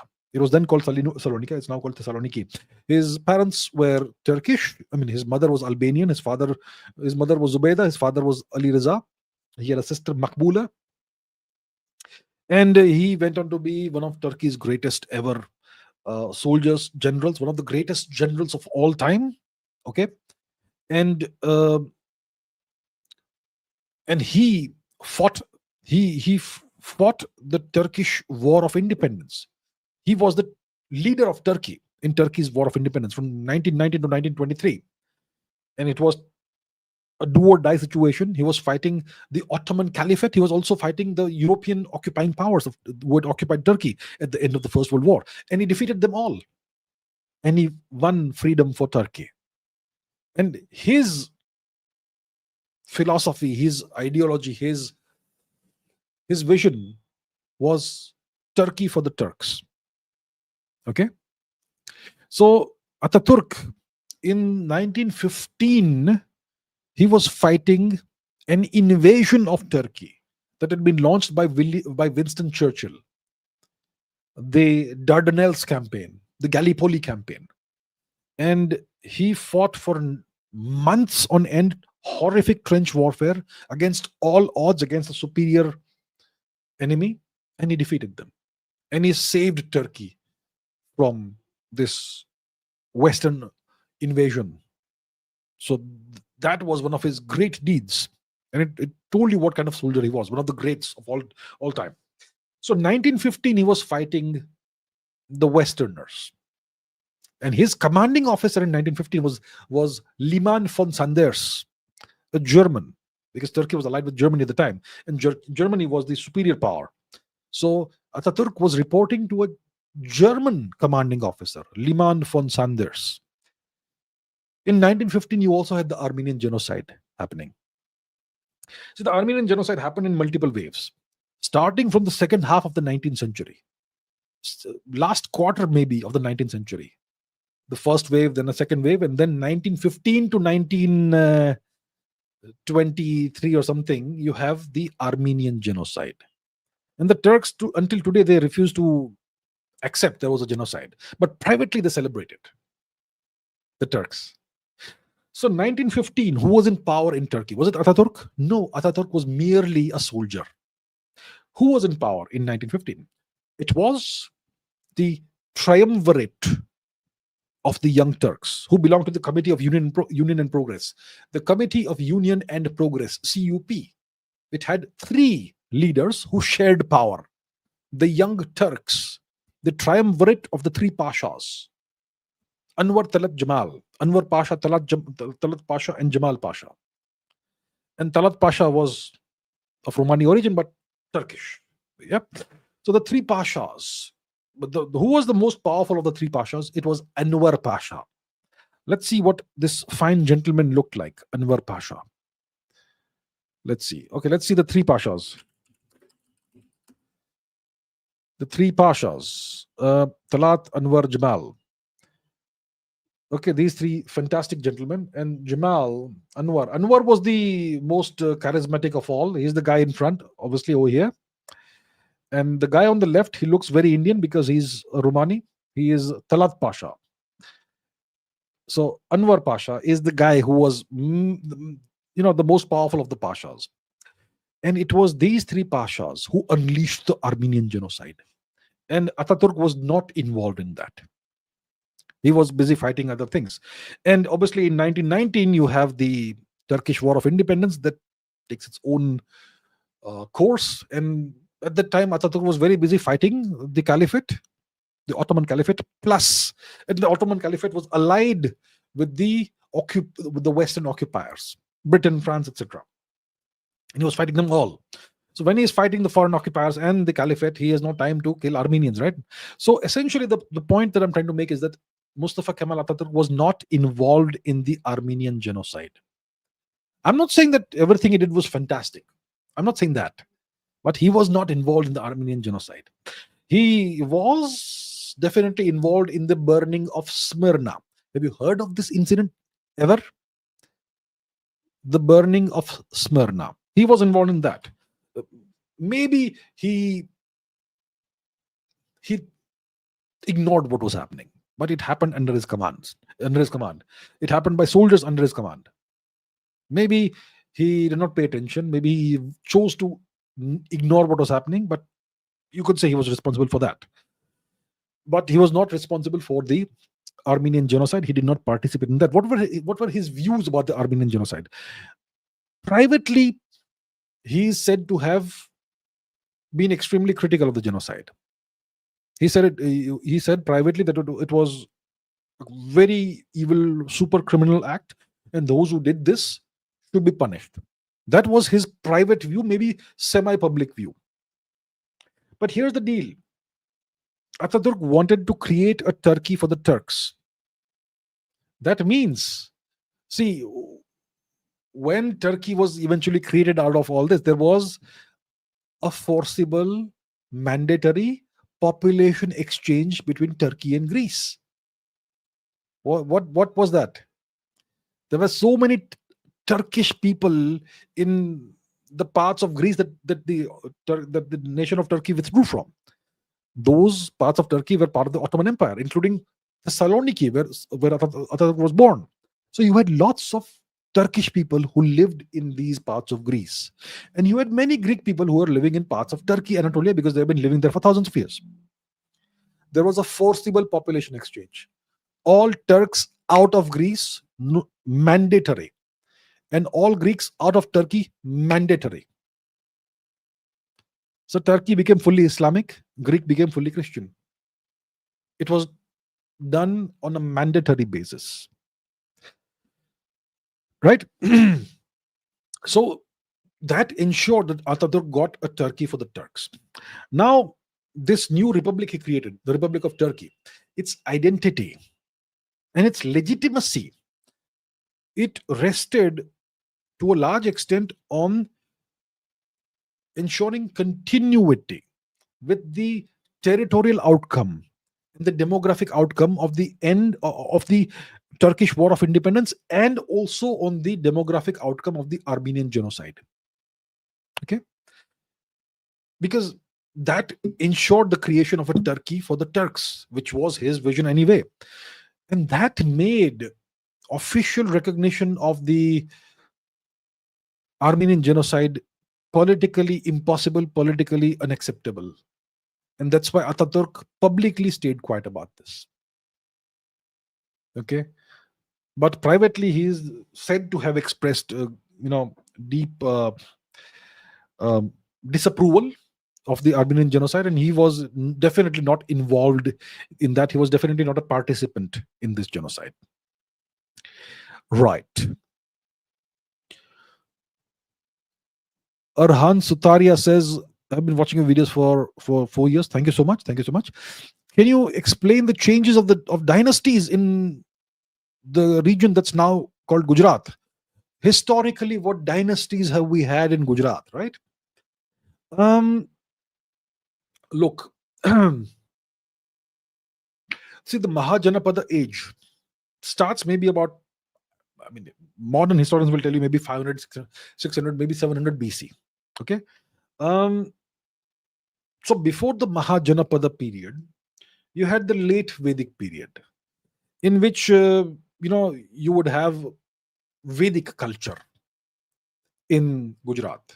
You would have the Sindhu Sover dynasty, which was late, probably post-Vedic, but before that you would have late Vedic culture in Saurashtra, in Gujarat, and we're not quite sure what dynasties were there at the time. That kind of is the transition phase between the so-called Saraswati Sindhu or Harappan era and the post-Harappan era, because we had a big drought and the great river dried out and people started dispersing in various parts of India. Some went west, some went east, and so on. And much of that would have happened through Gujarat. So around 600 BC or so, we have the age of the Mahajanapadas. And Gujarat's various parts of Gujarat may probably have been part of the Avanti Mahajanapadas, right? And that's where you have regional names within Gujarat, like not Avanti, Anartha, Saurashtra, Lat, etc. Those names originate in the Mahajanapada period, and they kind of still persist. I mean, we still have a part of Gujarat that's called Saurashtra. We still have the Lat region of Gujarat and so on. So that's the Mahajanapadas period, maybe 700 or 600 BC. Then about 300 BC, around that time, you have the rise of the Mauryan Empire. And we have Ashokan inscriptions in Gujarat, in Saurashtra, Girnar, the Girnar mountain. There is a major inscription of Emperor Ashok there. So that indicates that Gujarat, or at least Saurashtra, was directly administered from Patliputra. Directly, indirectly, Gujarat would have had a regional governor, obviously, who reported to the emperor in Patliputra, but Gujarat was under Mauryan imperial administration, because the Mauryan Empire encompassed essentially the entirety of the subcontinent. Okay, so that is the Mauryan period. Then, by the 1st century BC, you have most likely the Shunga dynasty. After the Shunga dynasty, you have the Kanva dynasty, which would have ruled Gujarat. And then there's the transition to maybe Indo-Greek phase. It is said that the city of Junagadh was called Yavanagadh. So you had an Indo-Greek presence in Gujarat and Saurashtra for some time. And after the Shunga period, the Kanva period, you would have the rise of the Mahakshatrapas, the Scythian rulers, right? Around the 1st century BC to 1st century AD, you have a transition period, and then you have the rise of the Western satraps, the Mahakshatrapas. Okay, and the Mahakshatrapas became very powerful. You had very powerful kings like Nahapana, like Chastana, who ruled from this region. Nahapana, one of his capitals was possibly Meenanagar, which is present day Karachi. But Karachi is kind of extended Gujarat, isn't it? Right? Just west of Gujarat, you have Karachi, Sindh Karachi. So you had the Mahakshatrapas ruled from Gujarat between around the 1st century AD to roughly 3rd, 4th centuries AD. And they were very powerful. They were very rich, very prosperous, because they controlled the major ports that were the hubs of trade between India and the West, whether it is West Asia, Mesopotamia, whether it is Egypt, whether it is the Roman Empire, whether it is whatever else. So these ports were very, very critical to India's trade with the Western world, essentially. And the Mahakshatrapas controlled these ports, because these ports were in Gujarat and Saurashtra. So you have the Mahakshatrapa era, okay, in the 1st to 3rd, 4th century AD. Then from the 4th century AD to the 5th, 6th century AD, you have the Gupta Empire, which rules Gujarat, which rules India, the subcontinent. The Gupta Empire defeated the Mahakshatrapas, and you could say took over Gujarat and took possession of the great ports. So that obviously, if you're an empire, you need to control the ports where all the money comes from. So the Guptas took over, and you have Gupta rule over Gujarat between the 4th to maybe 6th century AD. And then the Gupta Empire also, after a century and a half or so, it starts declining. And then the regional emperors become regional chiefs. And then you have the Maitraka dynasty, which ruled out of Vallabhi in Saurashtra. So it's a major kingdom, but it's not an empire. It's a dynasty, the Maitraka dynasty. And after the Maitraka dynasty, you have a period where you have Gurjar Pratihars and Rashtrakutas, and Gujarat is kind of fragmented. And you have the rise of the Chavda dynasty around the 7th century AD or something like that. And that rules for about 2.5 centuries. The major ruler was Vanraj Chavda, who ruled out of Anilpur Patan, which is in northern Gujarat. And it is during this time that Gujarat acquires a distinct cultural identity from the rest of from other parts of Western India. Then after the decline of the Chavda dynasty, you have the Solanki dynasty that comes up. And the first king of the Solanki dynasty was a nephew of the last Chavda king. So the Solanki dynasty becomes a very powerful kingdom, which is again based out of the same capital that the Chavdas founded, Anilpur Patan. So the Chavda dynasty ends in the late 900s AD. And then you have the Solanki dynasty, which rules for another maybe what, 2.5 centuries or so. And in the 13th century, you have the Waghela dynasty, which was the last major Rajput dynasty after the Chavdas and the Solankis to rule Gujarat. And after that, maybe the early 15th century, you have um, Gujarat coming under the Delhi Sultanate.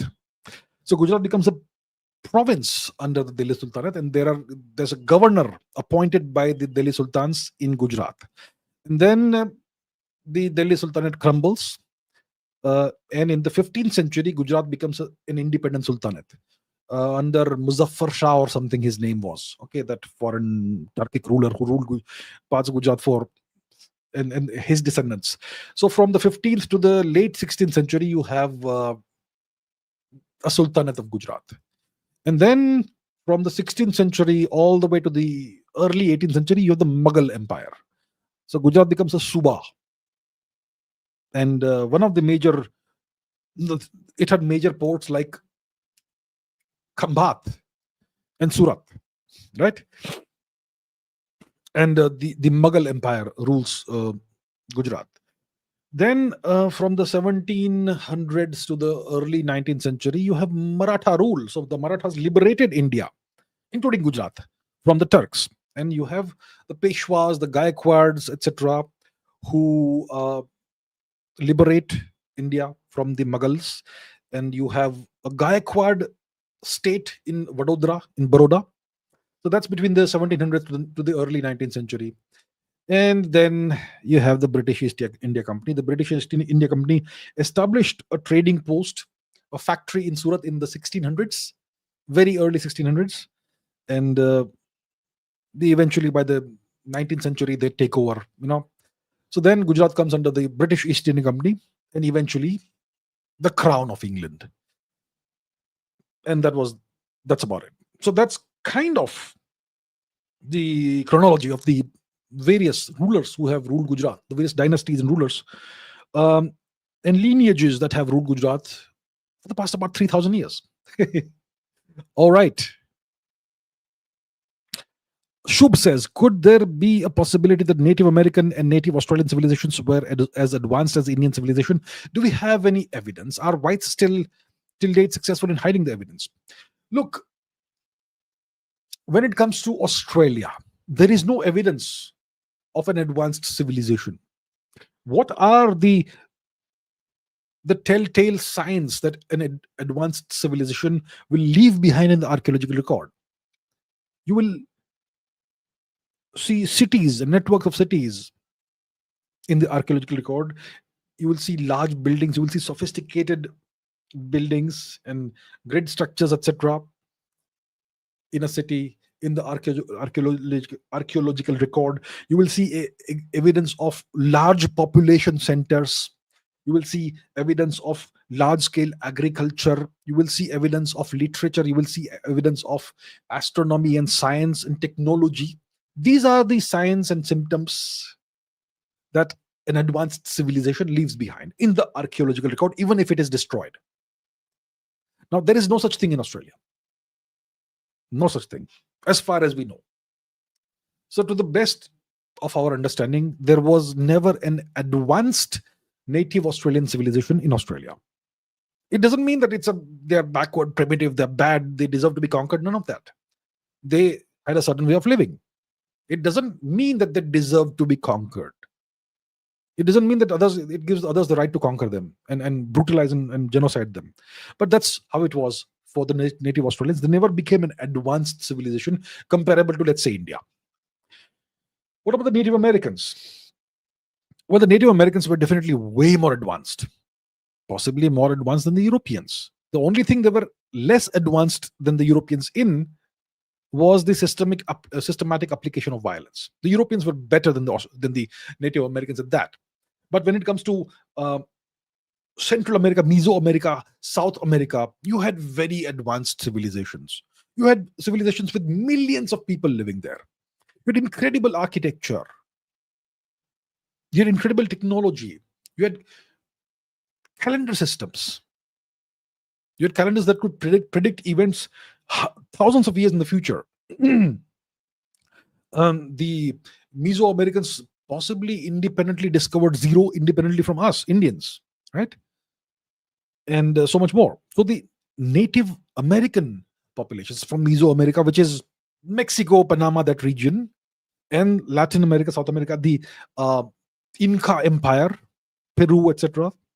Very advanced, very prosperous, very high um, level of sophistication of technology, scientific advancements, high quality governance, great logistical capabilities, great administration. All of that was there.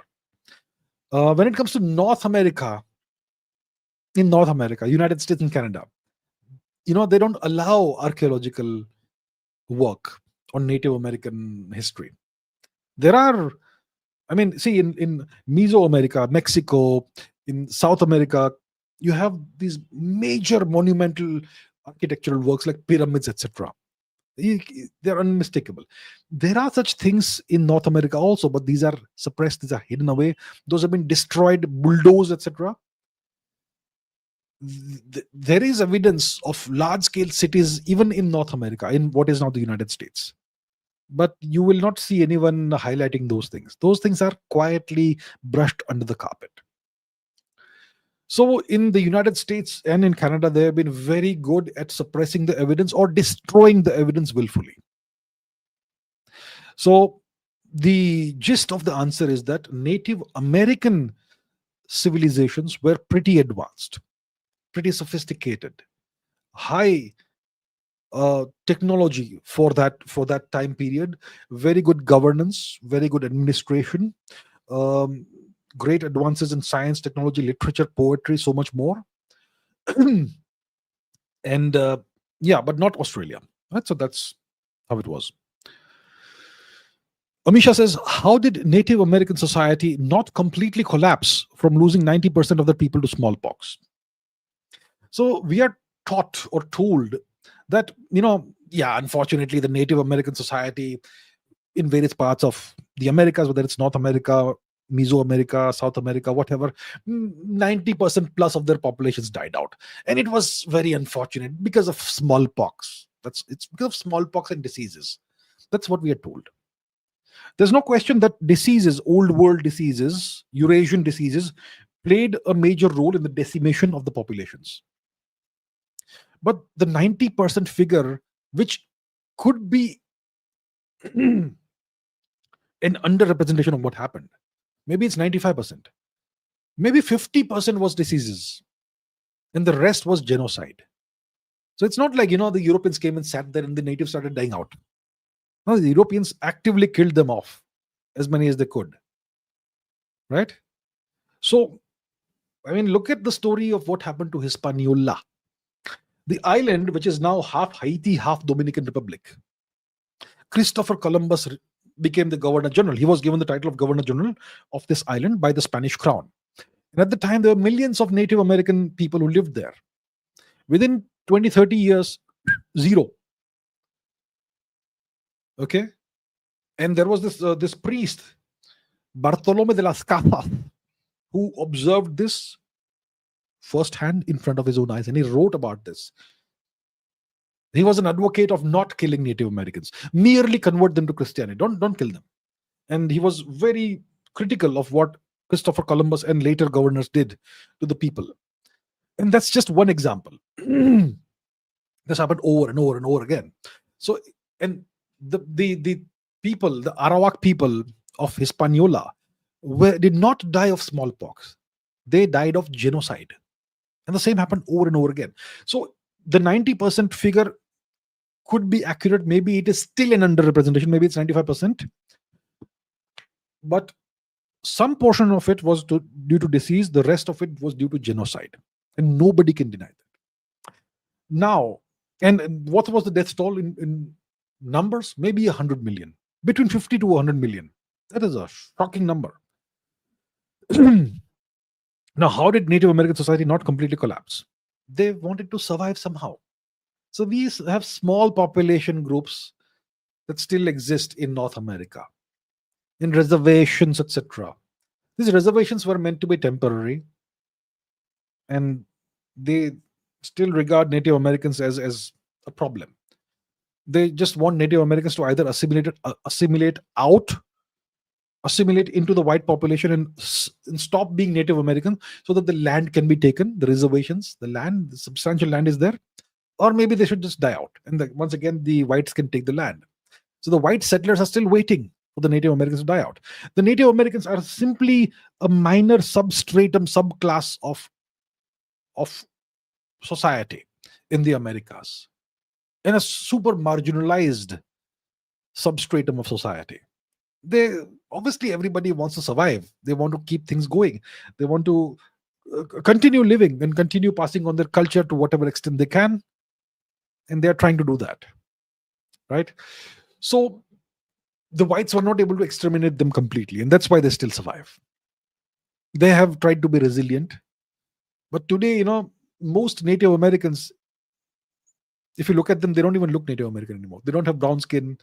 Many of them have blonde hair, blue eyes. They're married into the European communities, and most of them don't even look Native American.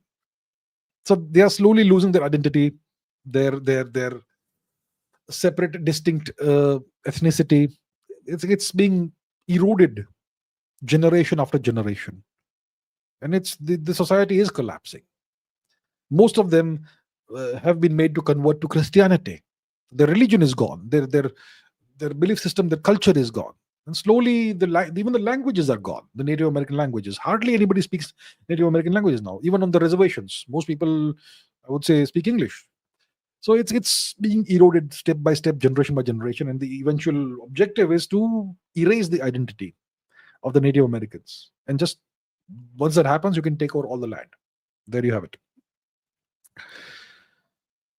Swapnil says, why were British redcoats so widely disliked by American colonists during the years leading up to the American Revolution? Who were the British redcoats? What do we mean by redcoat? Let's see. It's the distinctive red uniform. Okay. I'm sure everybody is familiar with this red uniform. You even had these red uniformed guys in India during the British occupation of India. Eventually it became khaki, but originally it was red. So you had these red coats, these red uniformed soldiers who occupied North America, with the region that would eventually become the United States. Okay. So why were these British redcoats so widely despised by American colonists during the years leading up to the American Revolution or the American War of Independence? The American War of Independence is from 1775 to 1783. Okay. So the years leading up to that is from the 1760s onwards, let's say. So before the 1760s, you see, there were historically, from the beginning of the British attempts to occupy North America, the British never sent a standing army to North America. Starting from Jamestown, starting from Plymouth, they never sent a standing army. They sent colonists in large numbers. Many of them died out. Jamestown was a disaster. Roanoke is a mystery and a disaster. Plymouth kind of succeeded. And the Americans want to forget about Jamestown because of the way things went there, cannibalism, barbarism, whatnot. But eventually the Americans succeeded.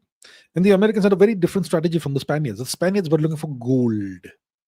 They were looking for slaves and conversions. The Americans were looking for land, which is why the natives were genocided. The English were looking for land. So they took over the land, And eventually you had a substantial population of English people in the eastern United States, on the east coast of the United States. And it's in the 1960s that the British Crown sends the redcoats to the colonies. The redcoats are a standing army.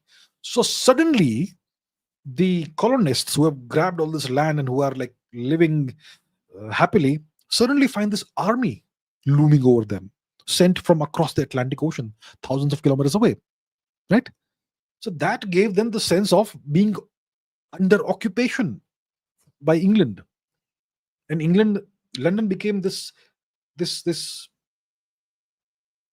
it became the center of tyranny to the colonies. So it's like the British Crown no longer trusted the English colonists. It regarded them as people who are potential traitors and potential whatever, and they now need to be controlled by force and through tyranny, right? So that's in the 1760s that the redcoats were sent to the colonies. And not only that, okay, so the England sends an army to the Americas, and then it puts the financial burden on the colonies. Okay, so the English crown, the English parliament, it required that the colonial communities had to provide housing to the redcoats, to the occupying soldiers. They had to provide food to the occupying soldiers, and they had to provide all other necessary and required supplies to the occupying soldiers, the redcoats, right? So not only are the colonies being occupied by England, but the colonies have to pay for the occupation, right? The entire cost of the occupation is now shifted on the colonies. And you see, there are all these taxes that were being imposed on the colonies by the English crown, and the redcoats were now seen as the enforcers of these loathsome taxes. So the colonies had no representation in parliament, but they were being taxed. They said that there should be no taxation without representation. But the redcoats were now enforcing this taxation without representation.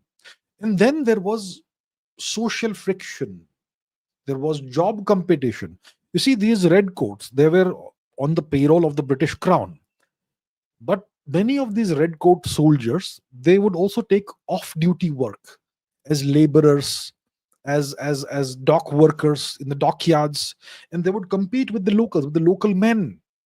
They would compete with them in a limited job market. That created problems for the local population. So job competition led to social friction. And there's another factor. See, these redcoats, they were typically recruited from England's poorest people, poorest classes. And they had a reputation which may have been justified, possibly would have been justified, that they had a tendency for drunkenness, they had a tendency for thievery, theft, and violence. Okay? So the redcoats were regarded as dangerous, as morally suspect people, as thieves, as violent people, as people prone to drunkenness. And then they were competing for jobs, and they were enforcing oppressive laws and oppressive taxes, and so on. And so these are the reasons why the British redcoats were so widely disliked, despised by the American colonists in the years leading up to the American Revolution. And I think it was sometime, probably, see, the American War of Independence starts in 1775 and it lasts about 8 years until 1783. And a few years before that, I think it was 1770 or something, there was a massacre in Boston in which these redcoats fired upon protesters. Boston, Massachusetts. So the Boston massacre was again perpetrated by these redcoats.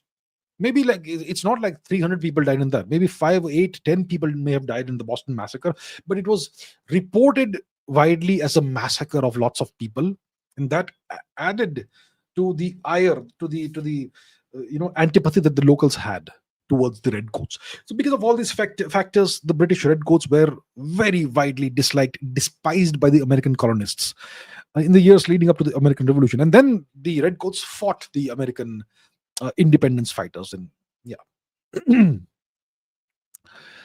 Amisha says, how common was it for white female slave owners to have relationships with their slaves in the antebellum American South? We're talking about pre-1860s, right? The antebellum period means the period before the American Civil War. The American Civil War is what? 1860, 61, around that time? 63? When did the American Civil War begin? Let's quickly fact check. American Civil War. When does it begin? 1861. That's right. I was right. It lasts about 4 or 5 years until 1865. So the antebellum period is the period before the Civil War begins. And that could date back 5 years, 10 years, 100 years, whatever. Antebellum South. South means the southern part of the United States, which was pro-slavery. And the northern part of the United States eventually became anti-slavery because they embraced new technology that made slavery unnecessary. Advanced technology which ensure you don't need slaves. Like today, you have soldiers in the military, but with the advent of robots and drones, you won't need soldiers potentially. Similar. So if you adopt new technology, some jobs go out of, they're no longer required. So that's what happened in the north.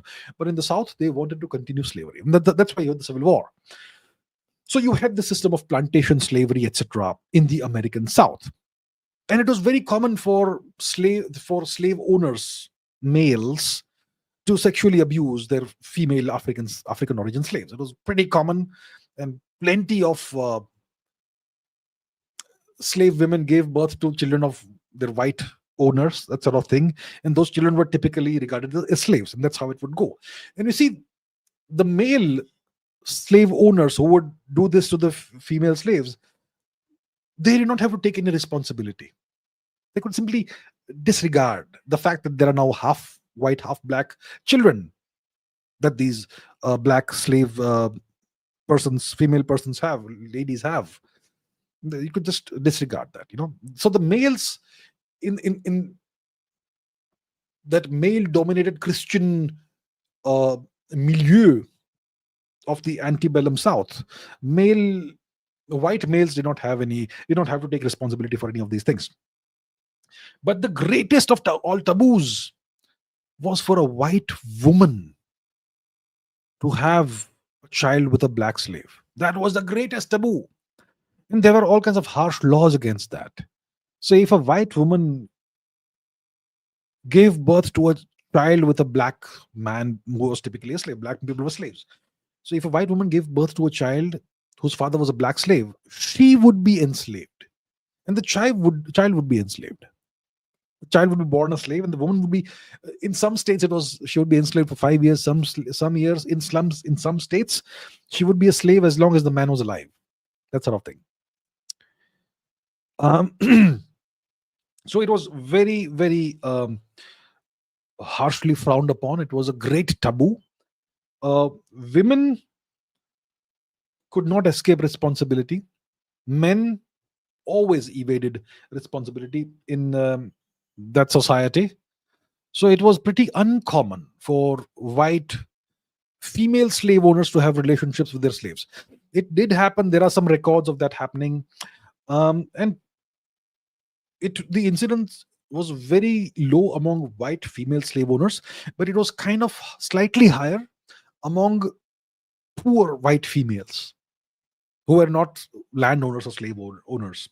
So among those women, the incidence of having children with slaves was slightly higher, I would say. But it was a great taboo, and it carried a huge social stigma. So it was not very common. Did happen. There are some recorded incidents, etc. But overall, it was extremely uncommon, and it was a great social taboo.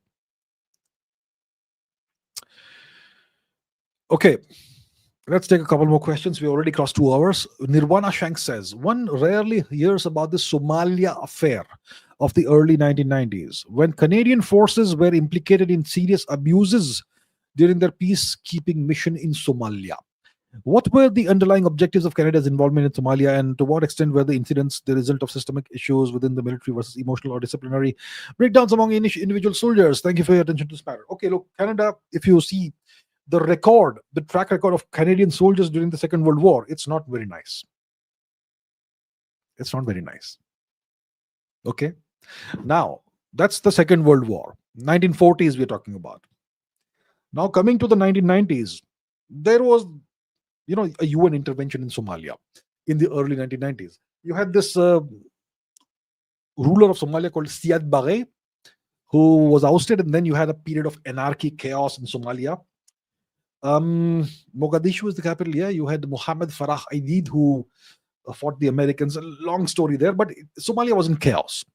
No real government, all kinds of factions fighting each other. Whatever food supplies, etc., the UN would give, or each faction would capture that and hold it to ransom from the people unless they were given money or whatever, and that sort of thing. It was a terrible catastrophe, and that's why you had a US-led UN peacekeeping intervention in Somalia, and the Canadians participated in that.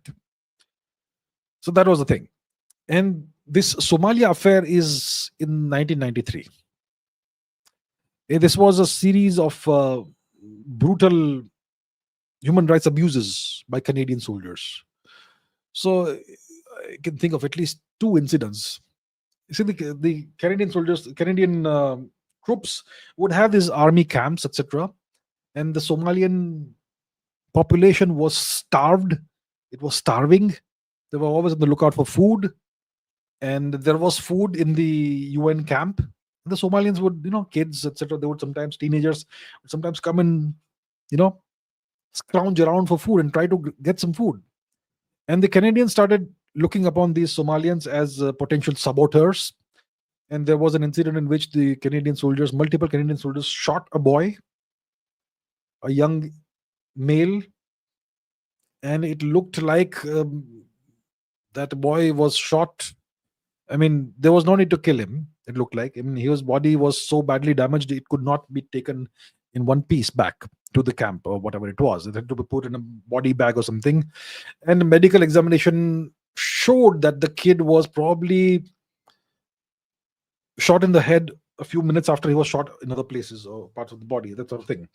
So clear human rights abuse by Canadian soldiers. And then you had another incident in which another Somalian teenager, once again a male, was essentially kidnapped by the Canadians under whatever pretext. Maybe he's a saboteur, maybe he's a thief, whatever they excuse them made up. And they kidnapped this boy and then they slowly tortured him to death. And it's like maybe 2-3 soldiers involved in the torturing of this boy to death, including sexual abuse. But dozens of Canadian soldiers saw this happening. And they were okay with it. Doesn't matter.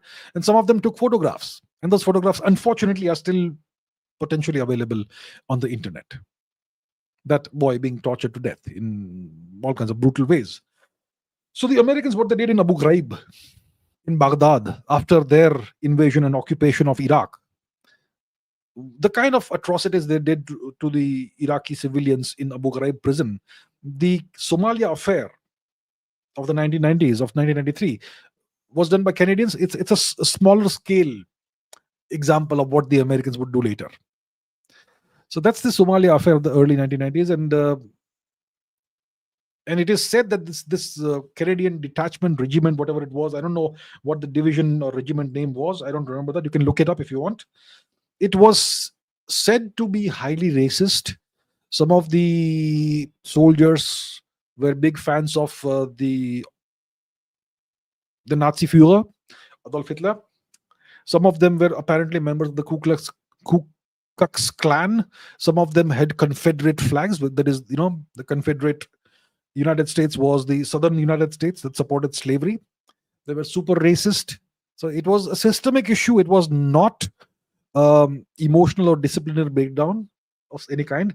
And later on, the various Canadian scientists, doctors tried to claim that these soldiers had been administered some anti-malaria drug that made them prone to not having full control over their behavior. That was the kind of justification that was given. And most of these individuals who were involved in these human rights abuses were given very light punishments. They should have been given very harsh punishments. They were given very light punishments. Maybe a dishonorable discharge from the military, maybe like 5 days in jail or 30 days in jail, light, not maximum security or whatever. And essentially everybody got off basically scot-free. And that was the deal. So that's the Somalia affair. If you want, you can look it up. It's not very pleasant reading, I assure you of that. Nirvana Shank says, what explains the persistence of starlight tours in Canada? And how did authorities justify or ignore the practice? Starlight tours. Sounds very pleasant. Starlight tour. What's a starlight tour? It's something that's said to be a practice in the Canadian province of Saskatchewan. The capital of Saskatchewan is Saskatoon. Would you like to see the map? I'll show you the map. All right, here we go. Where is map? We shall find the Saskatchewan. So we are going to North America. We're going to Canada. In Canada, you can see this SK over here. Pretty large province, right? North of Montana and North Dakota, Saskatchewan. And the capital of Saskatchewan is Saskatoon. Excuse me.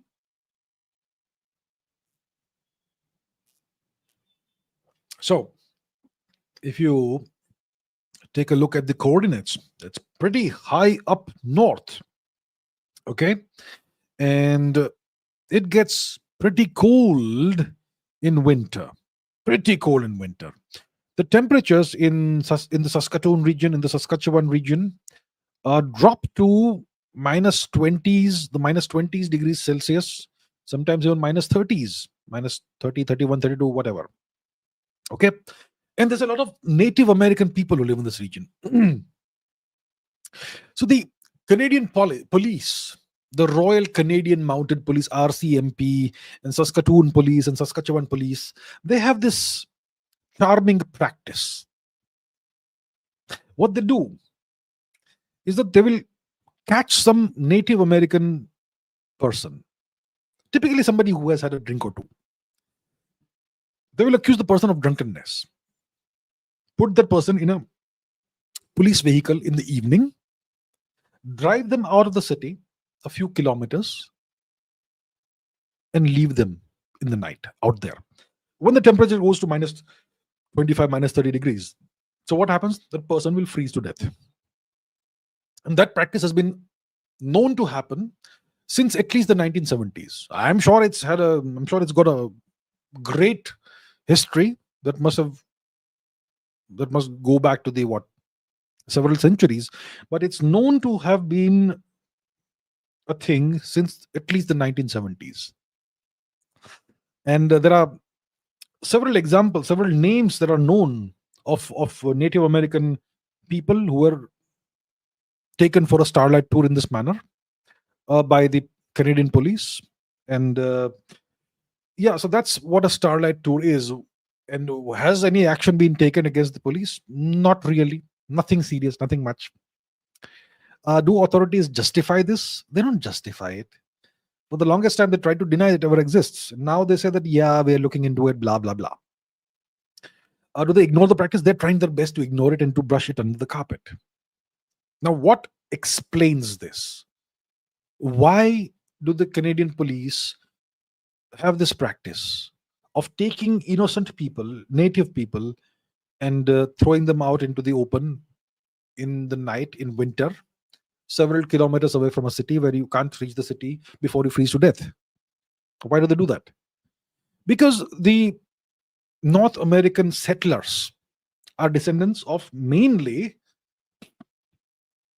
Englishmen. And the English did not come to North America looking for gold or treasure. They came looking for land. And if you want land, you want to clear the land of whatever existed on the land. So if you're a farmer and you want to have a plantation, and if there are, let's say, some animals on the land who eat your crops, you will treat them as pests and you will want to exterminate them. Similarly, the English sought to exterminate the natives. And that approach, that attitude, that desire still persists. The natives are regarded as pests. In Australia, the natives were classified as flora and fauna. Fauna mainly, which means animals, not humans. And that was used to justify their extermination. In Tasmania, the natives were entirely exterminated. And today in Australia, the natives they barely exist. And in Australia, which people is it? It's the English, isn't it? In the US and Canada, again, it's the English. So they have had the same attitude towards land. So the natives are seen as a nuisance. They are seen as an inconvenience. And the sooner the natives cease to exist, the better it will be for the English, so that they can take over all the land and that sort of thing. So it's racism. It's a continuation of a desire to genocide the natives, and yeah, that's what explains the persistence of the Starlight Tours.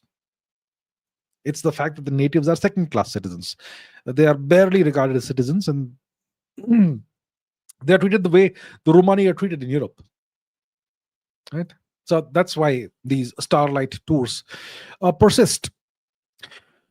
Okay, we've crossed 2 hours, 16 minutes. I still have a bunch of questions I've selected, but I won't be able to take those today. So let me see now if there are any questions in the live chat. And I can see there are 16 super chats, which means I'm going to have a long more. Okay, let's see. Let's go through the super chats. Please don't take more super chats so that I can end this reasonably on time. It's already over time, but okay. So VS doesn't have a question. Namaste, sir. Well, namaste back to you. Thank you so much for your contribution to the channel. Thank you so much. Okay, next question is once again by VS. It's a question by Al-Janib. Why only British East India Company succeeded far more than other East India companies in capturing India?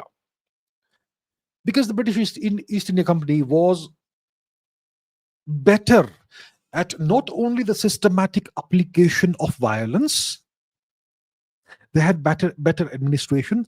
They understood the control of trade routes better than the other East India companies. Then overall, they essentially were merchants who were in an army. See, the Spanish, the Portuguese, the English, the French, the Dutch, the Danes, they all tried to colonize various parts of the world. And when it comes to the subcontinent and beyond the overall region, you had the British, obviously, who had an East India Company. You had the Portuguese, who tried to colonize India. You had the French, who tried to colonize India. The Dutch tried to colonize India to a little extent. The Danes also had a presence. The Dutch colonized the East Indies, which is Indonesia, that region. And they all had different approaches. So when it comes to the Portuguese, they wanted to control only coastal ports. They did not want to invest in territorial acquisitions and administering territories. They only wanted to control coastal cities and ports. They invested in fortified ports. And they spread their entire investment across these ports, this network of ports, and the control of the attempt to control trade routes. And the Portuguese were funded by the crown. So the only source of funding was the crown. And similar for other powers, but the English, they were not first of all, they were not funded by the crown. They were funded by investors. The East India Company was a joint stock company. A bunch of investors come together, pool their resources, the money, takes shares, and they finance continually the operations of the East India Company. And the East India Company did not have the same strategy as the Portuguese. They did not simply merely invest in fortified ports. They invested in territorial acquisitions and governing territories. So their entire strategy was different. It was better, it was superior, and it is something that you should study to understand how power works and how a small nation can take over a large civilization. All right. Abhirup Sarkar, thank you very much, sir. Thank you. Shobit Singh says, I'm asking a out of topic question. Enemies of Durandar movie can try to derail the second part by having the original print leaked before release. How do makers prevent the thing? How do makers prevent the thing? By not leaking it, by having tight security, tight control. Right? If you have lax security, it's going to be a problem. So ensure it doesn't get leaked out. And that's difficult because even Hollywood movies get leaked out before they are released sometimes. So they're going to have to be very careful about this. Okay? All right. Abhirup Sarkar says, is JB Morgan and other banks the current US deep state? They loaned for the First World War and the Second World War and were pivotal in handling war weapons.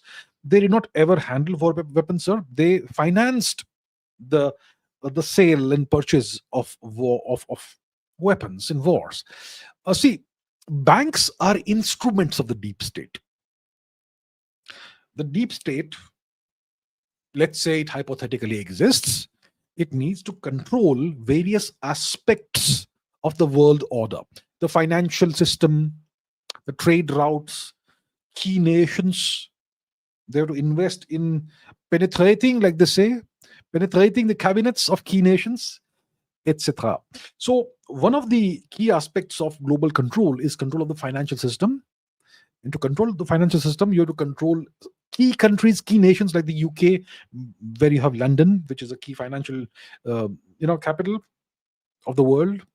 And you have to control the key banks. You have to control banks, major banks within nations.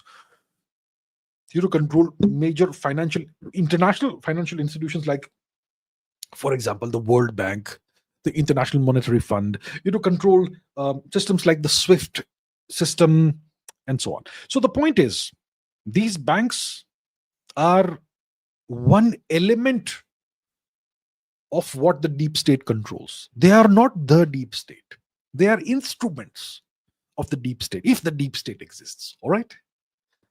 Okay. And people are taking more super chats now. Why Heydrich was lucky mascot for Hitler? What is Heydrich? What's Heydrich? I'm not sure what Heydrich is. Let me see. Let me Google it. I seem to be super ignorant about what this Heydrich was. Heydrich. What's Heydrich? Heydrich. Reinhard Heydrich. I have not studied the life story of this individual, so I won't be able to tell you. Sorry. Assassinated in Prague, Czechia.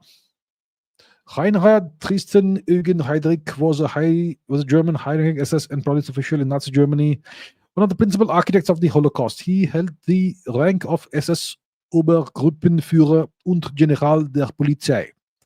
Many historians regard Heydrich as one of the most sinister figures within the Nazi regime. Okay, I have not studied this individual's life history, so I can't say. Sorry. VSVS says, question by AMF. Okay, we are now piling on the super chats, are we? India was under occupation for 1,000 years. Do you think Indian traders played major role? Look, every nation, like I have said in the past, every nation has traders. It's not like we are special and we produce the highest number of traders per capita in the world. No. Every nation has a certain percentage of the population that has traitorous instincts.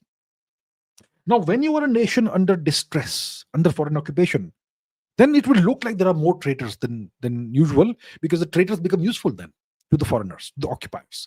But if you're a powerful nation that is super sovereign and you're not under foreign occupation, the traitors become invisible because they are powerless. They have nobody to serve. So when a nation is facing major misfortunes, it's under foreign occupation, that's when it looks like there are way more traitors. Let me tell you something about the United States, okay? Have you heard of the Year of the Spy? Year of the Spy. 1985, the Year of the Spy. Zoom back.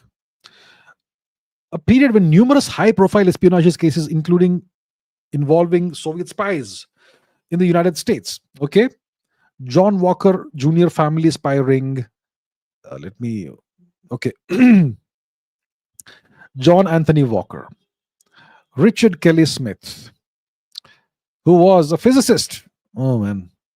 Sharon Scranage, Larry Wutheichin, Jonathan J. Pollard, Ronald William Pelton, Randy Miles Jeffries, Edward Lee Howard, and so many more. Doesn't it look like the US has more spies per capita than India? So understand this, please. Let us put things in the right context, in the global context. Then you'll understand that it's not like we are a nation that produces lots of traitors. Yeah, and when you're under foreign occupation, you will have foreign collaborators. You'll have that. So what you need is a strong government that identifies and deals with the traitors appropriately. Then, once you have that, it will look like there are no traitors in this country. It's a super fine country. It's never the case. There's always a certain percentage of any population that is going to have criminal tendencies, and there's always going to be a certain percentage of any population that's going to have treasonous tendencies. So it's not something special and something that is like exclusive to India. VSVS says, question by Real Painter. A discovery shows that the people in the IVC also had blue eye phenotype. How is this possible? There are people in India today who have blue eyes. Yeah, there are people in India today who have blue. I have met people who are Indian, who I've met a couple of people who have red hair, Irish kind of hair. Not albino people, regular people, but red hair. I've met people who have blue eyes. I've met people who have green eyes.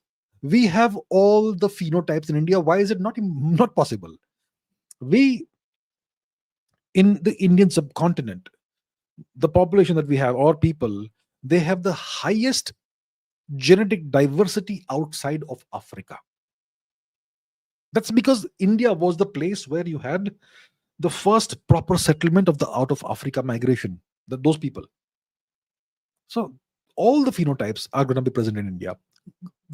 Green eyes, blue eyes, gray eyes, brown eyes, as I have, blonde hair, red hair, whatever else hair, everything, white skin, black skin, brown skin, various shades of white and whatever. Every phenotype is going to be found in India, in the subcontinent. Okay, Diva is a new member.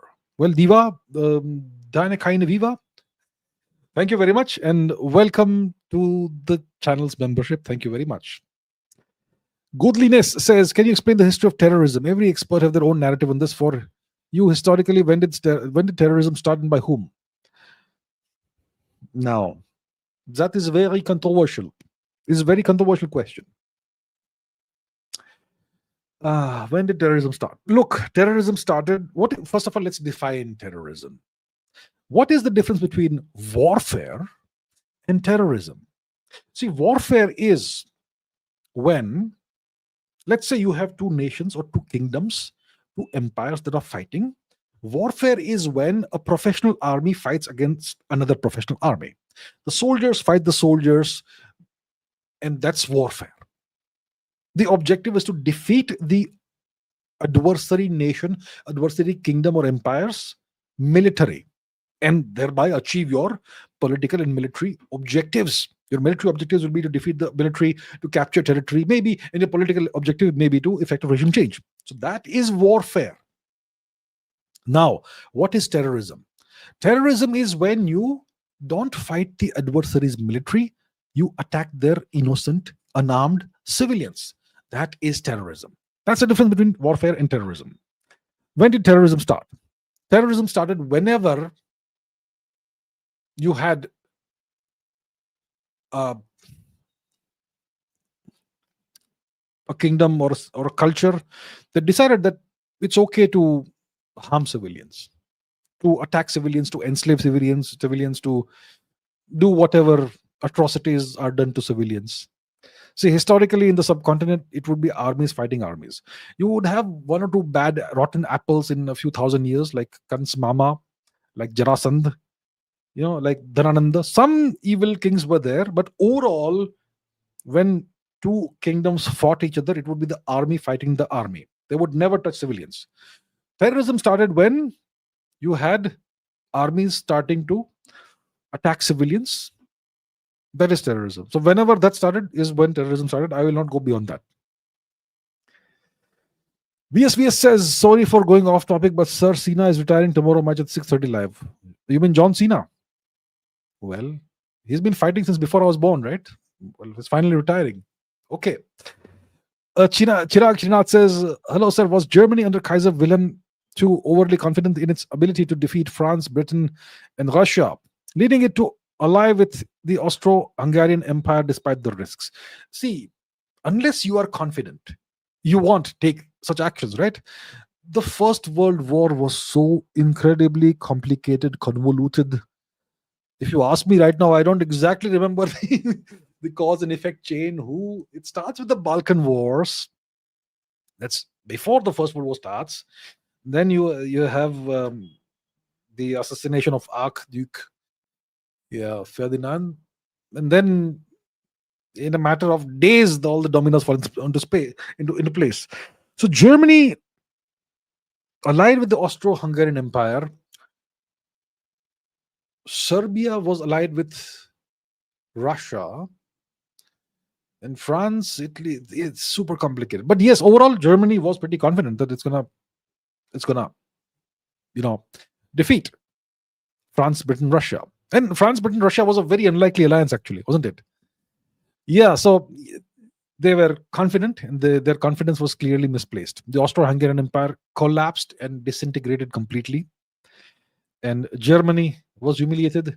Treaty of Versailles, which was eventually the cause of the Second World War. Chirag Srinath says, Perestroika and Glasnost. Mikhail Gorbachev, 1980s. Perestroika and Glasnost were fundamentally well-intentioned reforms. How did they affect the Soviet Union or Russia, and why did they ultimately contribute to instability rather than renewal? See, it wasn't perestroika. And what is perestroika? What's glasnost? It's openness, it's transparency. The USSR had this historical tendency to keep everything suppressed, to be opaque, to suppress information,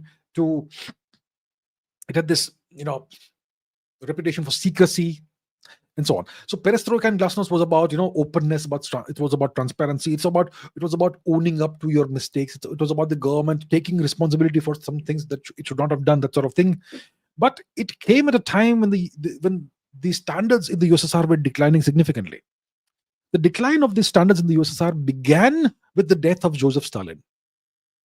Then you have Nikita Khrushchev, and then you have slow gradual decline in standards in the USSR, more and more bureaucratization of the Politburo and the entire nation, more corruption, less emphasis on cutting edge technologies. The USSR starts going behind in the computing race.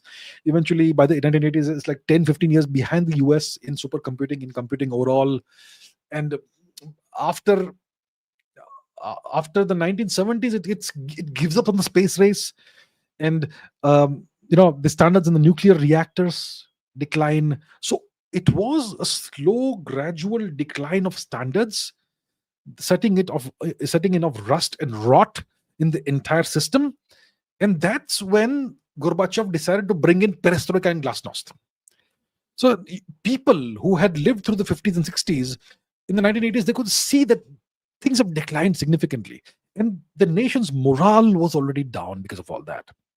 And then you bring in perestroika and glasnost, which reveals even more cock-ups, let's say. And that again contributes to further decline in not standards, but morale. And all people stopped believing in their government. People became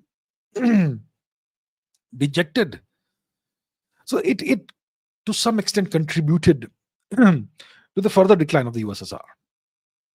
But overall, the disintegration of the USSR, it had multiple reasons. It was one of the factors was, you could say, perestroika, glasnost. The bigger factor was the decline in standards that happened. It's a creeping decline year after year, decade after decade. And also because of the encirclement of the USSR by the Anglo-Saxon Empire.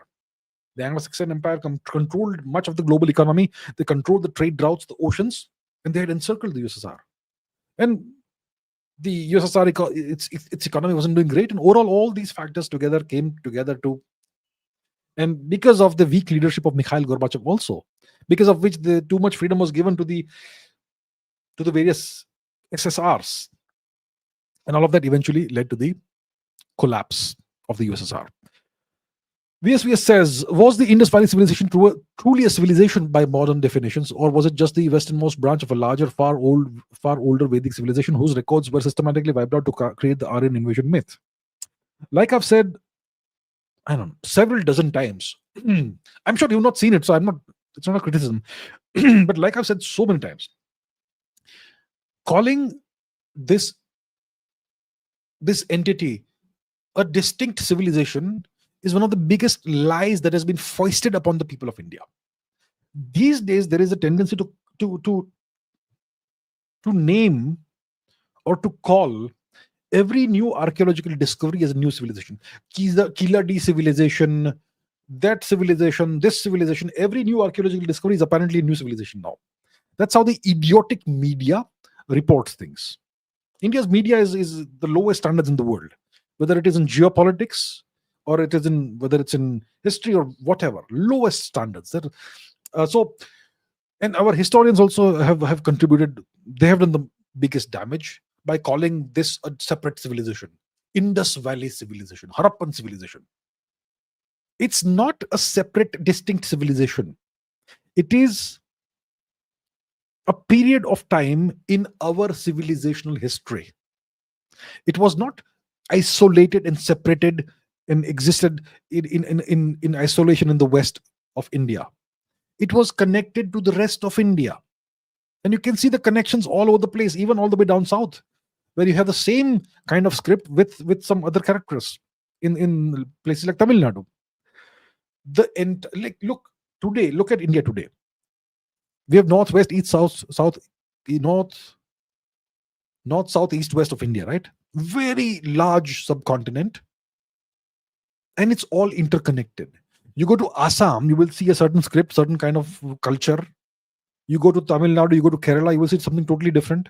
You go to Kashmir, you go to Ladakh, you go to Haryana, Punjab, totally different kind of culture. Apparently, superficially, it will be very different.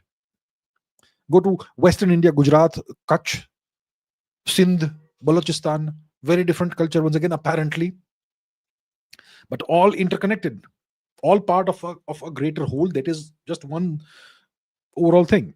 Similarly, during the Saraswati Sindhu time, you had the same thing. India was interconnected. It was not isolated. It was not a separate civilization. So the Indus Valley phase, the Harappan phase, or the Saraswati Sindhu phase is just one period of our history. It is our history. We are the continuation of the same thing, of the so-called Indus Valley civilization. It never disappeared. It never died out. It continued, and here we are. We are part of that. All right. Okay, now I have 27 super chats. No, it's never going to end.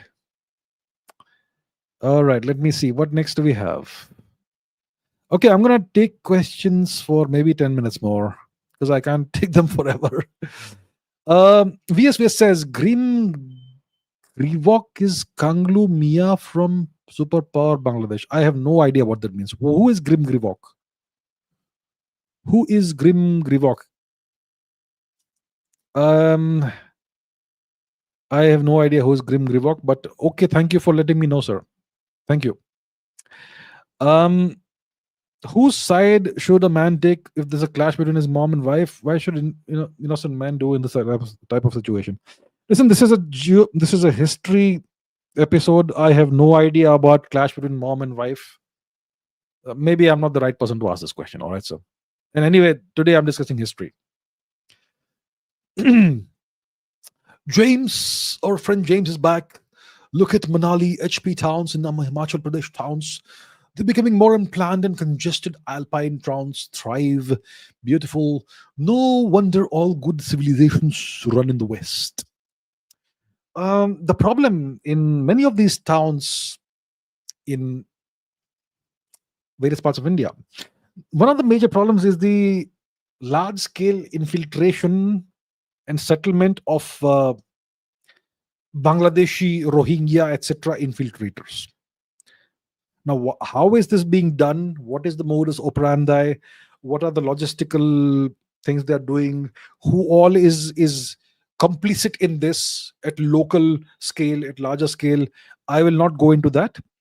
But one of the major problems why towns, even in beautiful parts of India like Himachal Pradesh, etc., are becoming unlivable is because of this illegal infiltration, the settlement of illegal infiltrators in all these places. 20 years ago, there was no Bangladeshis, etc., in these places, and now they're all over the place. And clearly, the government, at the local level, at the central level, would know about this. So I'm not sure what is happening and why it's happening. And these are some of the reasons why you have all these problems that are present. And you know what? To make a town or a city livable takes effort. And for that to happen, you need people who are genuinely invested in making the country better and making the city or the town better. But typically, you don't have that in India. These are the reasons why you have all these issues in India. And what are the root causes of that? It goes back to the British occupation era and the kind of mess they left behind. But yeah, let's not go. That's too much of a long discussion to have right now. But anyway, James, thank you for pointing this out, sir. Did I watch Durandar? I haven't watched it yet. And I look forward to watching it in the next couple of days. Just need to find some time. It's a pretty long movie. I need to find like 3-4 hours somewhere that I can go and watch it. Maybe I'll do it in the next couple of days. I definitely am going to watch it. VSVS says James needs to be humbled. Well, James, in my opinion, is a good guy. I appreciate James. He brings out interesting things to discuss, asks interesting questions in his own unique way. So, yeah, I appreciate James.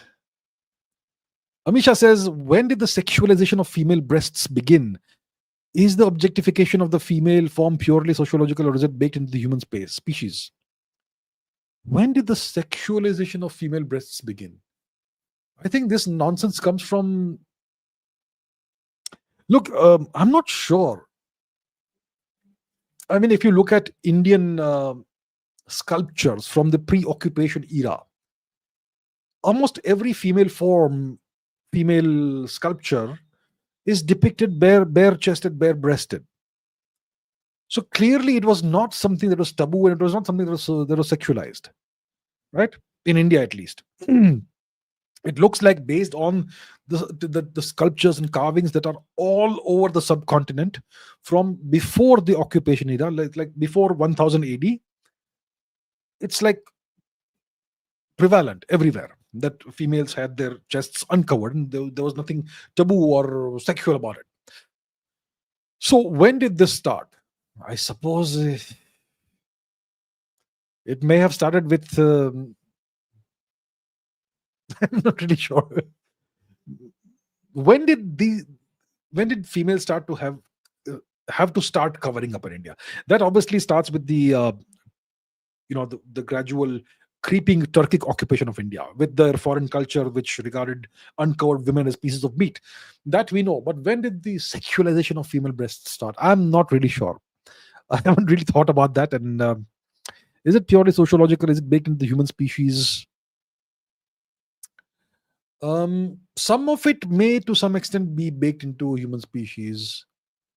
Is it social? Some of it maybe so. Maybe it's a combination of the two factors, but it's not something I've given much thought to. So I don't really have maybe the best answer to this. Sorry about that. Okay. VSVS says, what Amisha is asking began mainly after the Victorian era. This was never an issue in ancient India before the invasions. The sexualization of the female form, all that, definitely no. The requirement to cover up the female body, I think it started with the creeping Turkic occupation of India, and obviously the Victorian era morals were like, it was very similar to the Arabic morals, right? Women have to be completely modest, covered, not a single inch of skin should be visible apart from the face. Their hands have to be covered by gloves. Even showing ankles is naughty, and that sort of nonsense, right? So yeah. So it was, like you say, it was never an issue in ancient India before the foreign occupation of India, right? VSVS gifted 10 memberships. Well, that is very kind of you, sir. Very kind of you. Thank you very much. Ankita ji has gifted 10 memberships. Thank you so much, ma'am. I really appreciate you. Thank you. VS has gifted 50 memberships. Good Lord, good gods. Thank you very much, sir. That's really indeed very kind of you and very helpful. You're helping a lot of people. Thank you so much. Jagjit Singh is a new member. Thank you very much, Jagjit Singh ji, and welcome to the membership of this channel. Thank you very much. Sugant says, my opinion on Palki Sharma. Look, I don't express opinions about private people or public people. I will have opinions about people that matter at a global scale. Maybe Donald Trump. Definitely Donald Trump, definitely Narendra Modi, definitely Vladimir Putin, definitely Xi Jinping, definitely Elon Musk, Steve Jobs, historical figures, etc. I speak about these people that genuinely matter at the global level, people who are genuinely impactful. I do not comment about other people. There's no point. Otherwise, this becomes a gossip channel, right? What do I think of this person? Should I criticize that person? I'm not gonna do that. All right. But anyway, thank you for the question. And Abhijit Singh has gifted 20 memberships. Well, thank you so much, all of you, and including you, sir, Abhijit Singh ji. Thank you so much. Um, Biju Saikia says, in the past, being an atheist was punishable offense in Christianity. Then how today so many Europeans have become atheists? Because Christianity has lost ground significantly in Europe. Christianity is the majority of Europeans have given up on Christianity. They probably have seen through what Christianity really is. And because of the effects of what the Europeans call the Enlightenment, and the effects of the French Revolution, and the ripple effect it has had on large scale European society, there's been you know, the introduction of what the French called laicite, what in the West is called secularism, which is different from Indian secularism. In Indian secularism, in India, secularism means Hindu phobia.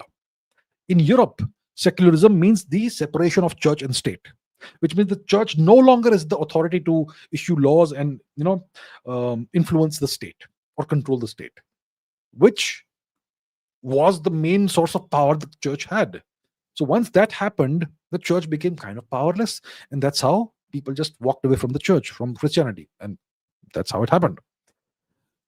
Is very naughty name. Yes. Is not Bliat is very bad. Is very bad. What was the TFR like in the ancient world? I'm not sure, man. I'm not sure what the TFR was like in the ancient world. I've not studied TFR data from the ancient world, so I can't say. It would have been different at different points in time. There were times when there were population bottlenecks on the planet, and when you only had apparently a few thousand humans who survived. Maybe during the aftermath of the Tuba supervolcano eruption, Indians in India, Indians did survive, but apparently there was a population bottleneck and so on. So when you have such bottleneck events, and you have the founder effect, etc., the TFR is very low for a while, for maybe a few decades, etc. And there were times, for the longest time, the population of the world was just a few millions. It is estimated that during the peak of the Saraswati Sindhu phase of our history, the population in northern Western India, total combined, was about 5 million, possibly. 5 million. It's 50 lakhs. As you can see, the TFR would have been good, but the overall population was very low. So it depends, and I don't really have the statistics, the data, the figures. Can't say, but it has varied at different points in time in history. Okay, VS has again gifted 10 memberships. Thank you so much. And everybody also thank whoever has received the membership, I'm sure, is very grateful to you, sir. Biju Saika says, I was reading an article by an expert who predicted that in the coming years, Hindi will become more and more Sanskritized, and most of the Persian words, phrases will be replaced by English. What's my view? I have no idea. Will Hindi become more Sanskritized? I think you have, an increasing introgression of English vocabulary into Indian parlance. I just use a French word here, but see, people now regularly use English words and expressions in their conversations in Indian languages. So I'm not sure about Sanskritization. I think there's more and more adoption of English or whatever. I don't think it's a very healthy thing, and I have nothing against Sanskritization. I think I would very much welcome it. I would welcome the purification of the Hindi language. I have no issue with Persian language also, but my point is we should use our own languages. Will this happen? I don't know for sure. If this happens, I'll be very happy with it. I will welcome it. But replacing Persian words with English, I would actually want to stick with Persian more than English. Ideally, we should Sanskritize rather than, have English words coming in. But will this happen? Will it not happen? I can't predict the future. Can't say really.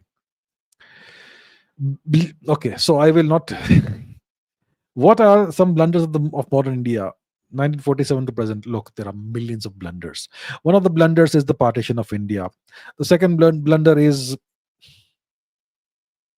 not accepting, the accession of various provinces back into India.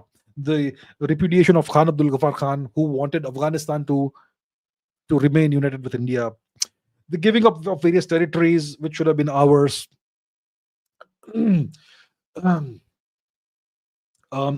Rejecting multiple offers for a permanent seat on the UN Security Council. I can, not nuclearizing after 1974 when we tested a nuclear weapon, and so much more. The blunders go on and on and on, right? Allowing Pakistan to become a nuclear weapon state. I could do a 3-hour session on blunders, actually. Sugant says, "You are my geopolitical guru. Much appreciation from Tamil Nadu. Thank you very much. Thank you very much, sir." Lot of evidence shows that Tamil was subordinate to Sanskrit. In what's my opinion? Thank you very much. What's my opinion? This is a super controversial topic. Whichever answer I give you, I will get a lot of flack and backlash. Look, if we look at the history of Tamil Nadu, the Sangam period, etc., it is said to go back 10,000 years. And if you look at the archaeological evidence that we have off the coast of Tamil Nadu, we have submerged cities that are now known to exist like 100, 150 meters below the sea level. And those cities would only have been above sea level like 10,000 years ago. But does it mean that 10,000 years ago, people in this region spoke Tamil? Or was it Proto-Tamil? Was it some other language? We don't know for sure. Was Tamil subordinate to Sanskrit? I don't know about subordinate. We know for a fact, look, that the Chola kings used Sanskrit. No question about it. The Cholas claimed descent from the Suryavanshi dynasty, the Ikshvaku dynasty. The Cholas were Shaivites. The Cholas were unapologetic Hindus, right? And they used Sanskrit. They brought Sanskrit to various parts of Southeast Asia. So even for the Cholas, who were native Tamil speakers, they regarded Sanskrit as the civilizational language. So if you can regard that as evidence that Sanskrit was regarded as a higher language by the greatest of the Tamil emperors, then I think it does stand. But look, I don't want to get into this battle of which is better, which is superior, which is higher, which is lower. I think we need to go beyond these battles and all these petty fights. The world wants us to keep fighting each other. We should, instead of fighting each other, we should unite.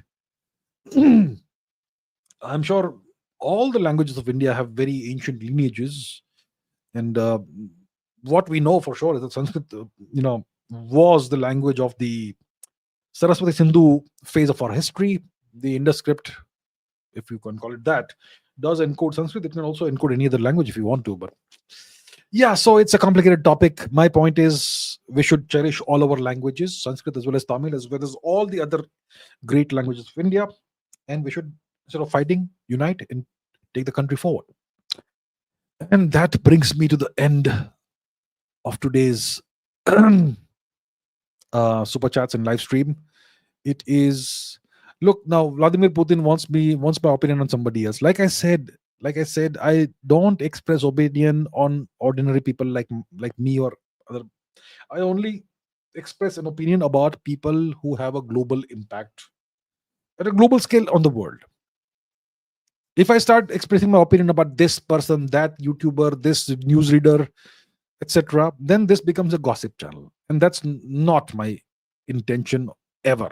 All right, and we have one more super chat.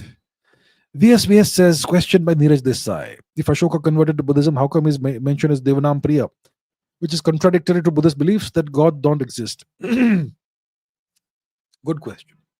Okay, this will be the final question of the day. After that, if there's any more super chat, I will not be able to take it because I've already reached almost 3 hours.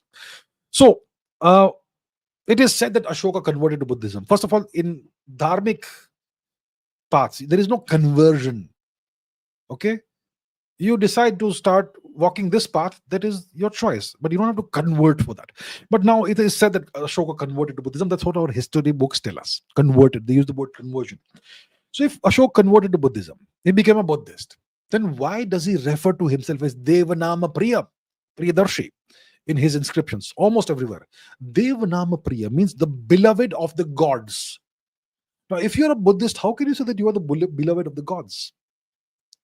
Because apparently, according to Buddhist belief, God doesn't exist. Well, please understand this. Today we look at Buddhism in a certain way. But according to what is called Buddhism, Buddhism doesn't say that gods don't exist. Buddhism says that gods are impermanent. That's what Buddhism says. So that is the opinion of the Buddhist path of Dharma. You have so many different paths of Dharma, dharmic paths. You have Charvaka, which says that nothing exists. The only word is the world that you see. There is no soul, there is no Atma, there is no God, whatever. So there is also a valid path in Dharma. So according to the Bauddha path, gods exist, but they are not permanent. They are impermanent. So Ashoka was pushing Buddhism on the country, on the civilization, right? And he wanted to rule a huge population, which had lots of people who belong to various different dharmic paths. And to rule them all, you have to be the ruler of them all by essentially keeping them all happy. So you call yourself Devanam Priya Priyadarshi, the beloved of all the gods. That works. And it is not contrary to Buddhism. Okay, that brings me to the actual end of this live stream. Thank you very much, everybody. It's been almost 3 hours. It has been fun. I enjoyed this. Took a lot of very interesting questions, including the super chats. And I would like to thank everybody who has donated memberships to various people. Thank you so much. It's very kind of you. And so, all right, that brings me to the end of today's live stream. Thank you very much for the questions. Keep asking questions. Keep raising your standards. And I look forward to seeing you in tomorrow's live stream, which is going to be in Ask Me Anything. You can ask me anything on the super chat. I look forward to seeing you there. Take care. I'll see you tomorrow.